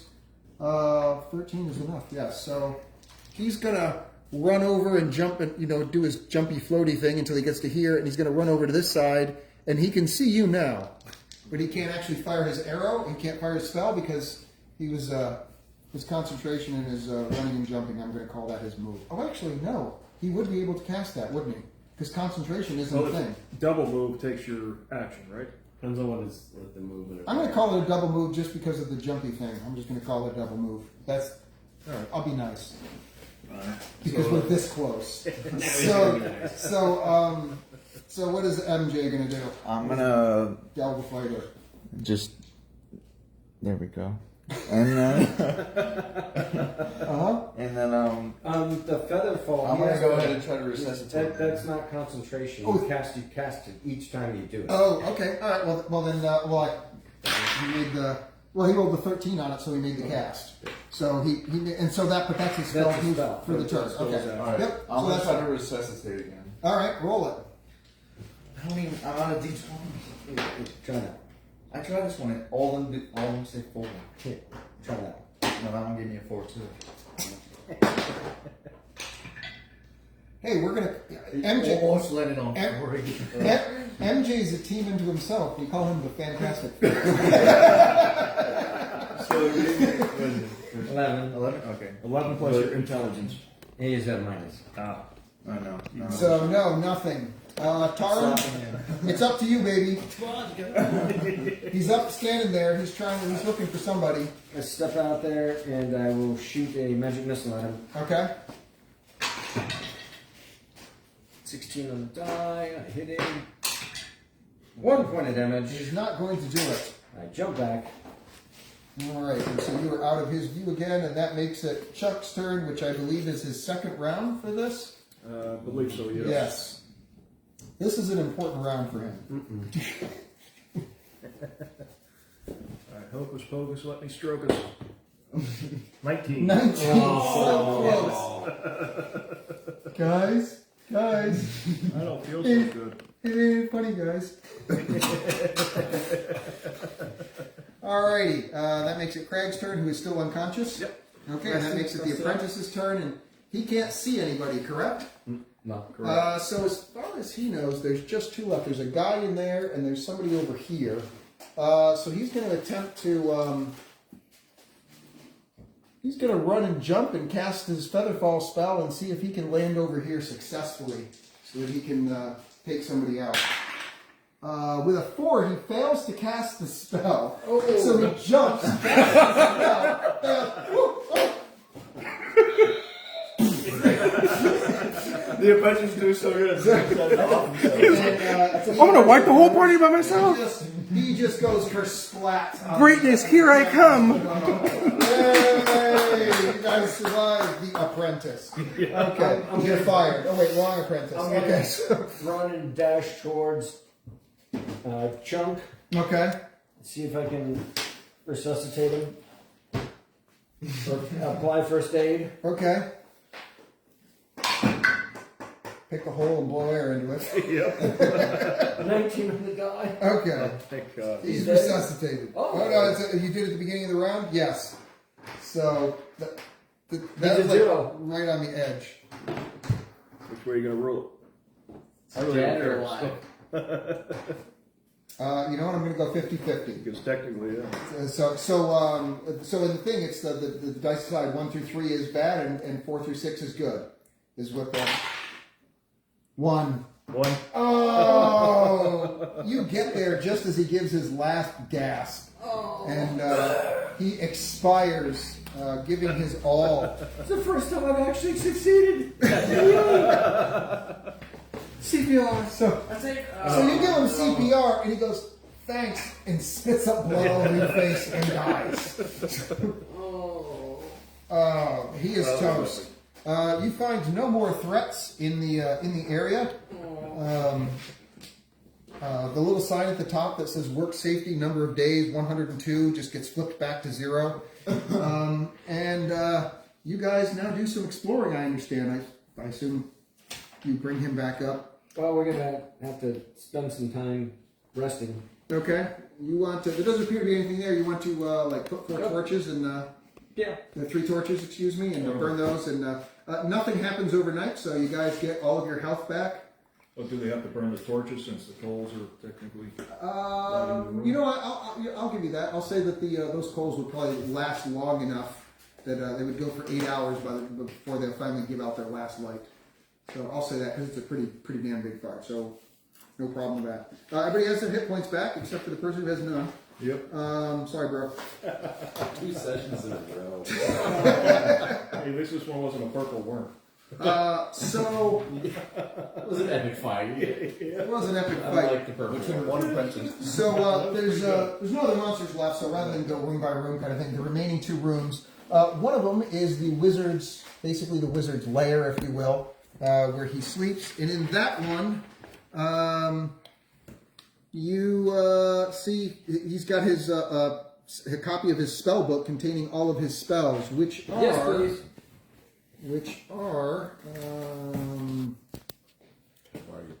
in poor handwriting. So magic missile, Okay. mage armor, Yep. featherfall, Okay. misty step, and mirror image. And you know what? I'm gonna let you randomly roll 2 other 2nd level spells that you can randomly roll for them. And that is all that's in there. And well, I'm sorry. And then there's like various odds and ends, basically worth about 50 gold pieces each that you find. You know, like a candelabras, you know what I mean, and things like that, and knickknacks or whatever. Things of value. Right, things of value that end up being about 50 gold pieces for each. And then there is the actual treasure layer chamber, which is over here, which opens up. Once that thing, there was magical wards that were there, and then as soon as this thing crashed, they went down, which allowed you to actually go in. And in the treasure chamber, you see that there's it's 110 gold pieces per player of value. There's also something called Night Cloak Armor, which is officially listed as page 308. Hold on. 308. There we go. So Night Cloak Armor, it's matte black leather armor enchanted to deepen and darken shadows. It's basically +1 leather armor, and once per day. About that. So whoever, there's the Night Cloak Armor, and then there's a Shield of the Crusader, which is 314. And that is, it's a +1 shield, but can only be wielded by a lawful being. Are you lawful? Yes. Nice. Once per day, you can speak a prayer to wreath the shield in holy flames, granting you +2 to your armor class for 3 rounds. Wow. Write that down. So just Shield of the Crusader, and then parentheses 318. Page 318. Yeah. Page 318. And then also in the Wizard's Lair, I forgot, he has a diary of stuff, and basically he's been working on trying to create automations, etc., so on and so forth. He has some things of interest. The first is that there's some Viperians that are guarding a shrine to a Medusa somewhere out in the jungle that he has an interest in. The Viperians are basically like the snake man type creatures. So there's a shrine to a Medusa out in the jungle that he's been thinking about going after because he might have. And then also Another thing that he had note was that windstorms have uncovered a stone monolith way out in the desert, and it tells you where in the desert, basically, or which desert it is. And then, lastly but not least, he's got a thing where he's wrote on there saying that apparently the local duke has put a 2,000 gold piece bounty on anyone found possessing the jewel of Barbalt. And the jewel of Barbalt is what was up in here when you went, and you could pull that out. And that is, I have it here somewhere. Guess what? You get to carry this guy back. The jewel of Barbalt, when you have it on you, your critical successes from then on are an 18 to a 20. In other words, an 18, 19, or 20 is a critical success when you have this on you. Oh, wow. But your critical failures are a 1 to a 3. Mm-hmm. So it increases your, on both ends, by 15% total. So whoever wants high risk, high reward, that's what the Jewel of Barbalt is. Or you could probably sell it, and on the black market, you could probably get like 200 gold pieces each for it. Because you're not going to be able to wear that in public, because the local duke is, people will be on the lookout for that with a 2,000 gold piece reward. So before you go back to town, you probably need to decide if you're going to sell that on the black market somewhere. What do you guys think? Keep it? You guys want to roll for it? You want to keep it or sell? I think it's better to keep it. It's better to sell. Who keeps it? Huh? Who keeps it though? We roll for it. You roll for it. D20 high. Yeah, I don't know. Would we take the money? It's like was it $2,000? It's 200. No, it's 200 each. Because you're selling on the black market, you can't sell it for the face value price. The Duke had Yeah, but then you have to cough up the stone. The bounty, right? If you selling on the black market. You could try and bring it to the Duke and say that that you found it, and he may well believe you, or he may save himself 2,000 gold pieces and decide that you were The thief. you were the thief. Remember, he got his crown, not him personally, but his family name got the crown by helping fund the empire for putting down rebellions. So they're kind of big on the strong central thing side. So they may decide it's. I'm gonna cut their losses. Yeah, they could save themselves 2,000 gold and just pay a hangman, a gold or two. Yeah. So, guess we're rolling for it, or you want to sell it? I would like to roll for it. Let's roll for it. You got a shield. You got. Can you use I don't know. the armor for you? That's leather armor, it's not really. You can't use It's it? better than the leather armor I have, but I could wear a chain. +1 doesn't make it equal chain. I don't think so. No. We can sell that. Can't sell that. So, we roll. You guys like the idea? High risk, high reward. I do. I love that. Would be great for me. The way I roll, no. You could be saving up your luck for exactly this moment. I don't believe that, but I'm just trying. Not the way that I'm rolling fours. I'm too close to 3. So you're gonna let the two of them roll on it? Yeah. I've got something last adventure. You take it. You sure? Yeah. So the Jewel of Barbalt. So it's 1 to 3 is your crit failures from now on anything, and 11 and 18 to 20 are your crit successes on anything. Where are you going to carry it? Suppository. So that's what I don't really want to see it. Did any of these guys any more potions on any of these guys? No, that was all they had. Okay. You drained them dry, Don't forget the beef jerky guy for the rations. right? So we got a few ideas for our next thing: the shrine to Medusa and the stone monolith. Yep. And then I can roll for additional carousing if you'd like. I like those options. Okay. Do you guys? The options we have. Yeah, that sounds great. Okay. Do you guys have a preference? Do you want to do a desert adventure next time, or do you want to do a jungle adventure?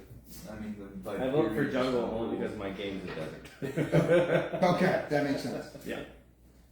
Steven is in. Steven and I swap games together. He has his own Shadowdark campaign that he runs, and I run as one as well as a player in his, and he's a player in mine. So, So you guys want to do a jungle adventure next time? Yeah. So you're going to be tackling the Viperians in a Medusa in the jungle. So that's it, I think. That wraps it up. So everybody becomes 5th level. You're doing Let's see that. about selling that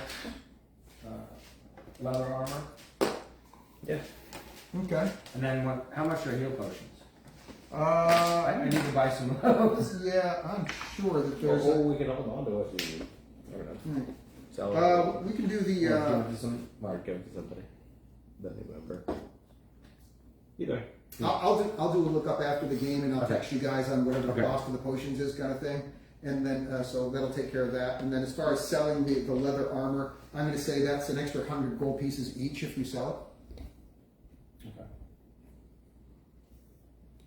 And that brings everybody to 5th level. My apologies, Patrick. I'm sorry for poor Chunk. He was a trooper till the end. How many times did he go down? I think 3. Okay, how many times did you go down? 2. 2, and Oh, no. none for. You know. Oh no, one. I was You bringing didn't Robin. go down. I've learned my lesson. I have 13 hit points. Okay, that's good. That's good. That works. Fantastic game, guys. Thank you so much for showing up. We're going to try and do this once a month. Everybody have fun with the session? Absolutely. Okay. So we'll do another Shadowdark session again next month. It's usually, the first Sunday each month is what we're normally doing it, I think. First. So if it's going to be a change in that, I'll let everybody know. Thank you for everybody who's took a few moments to check in or stay with us the entire time. And we will see you guys next adventure. Take care. Bye.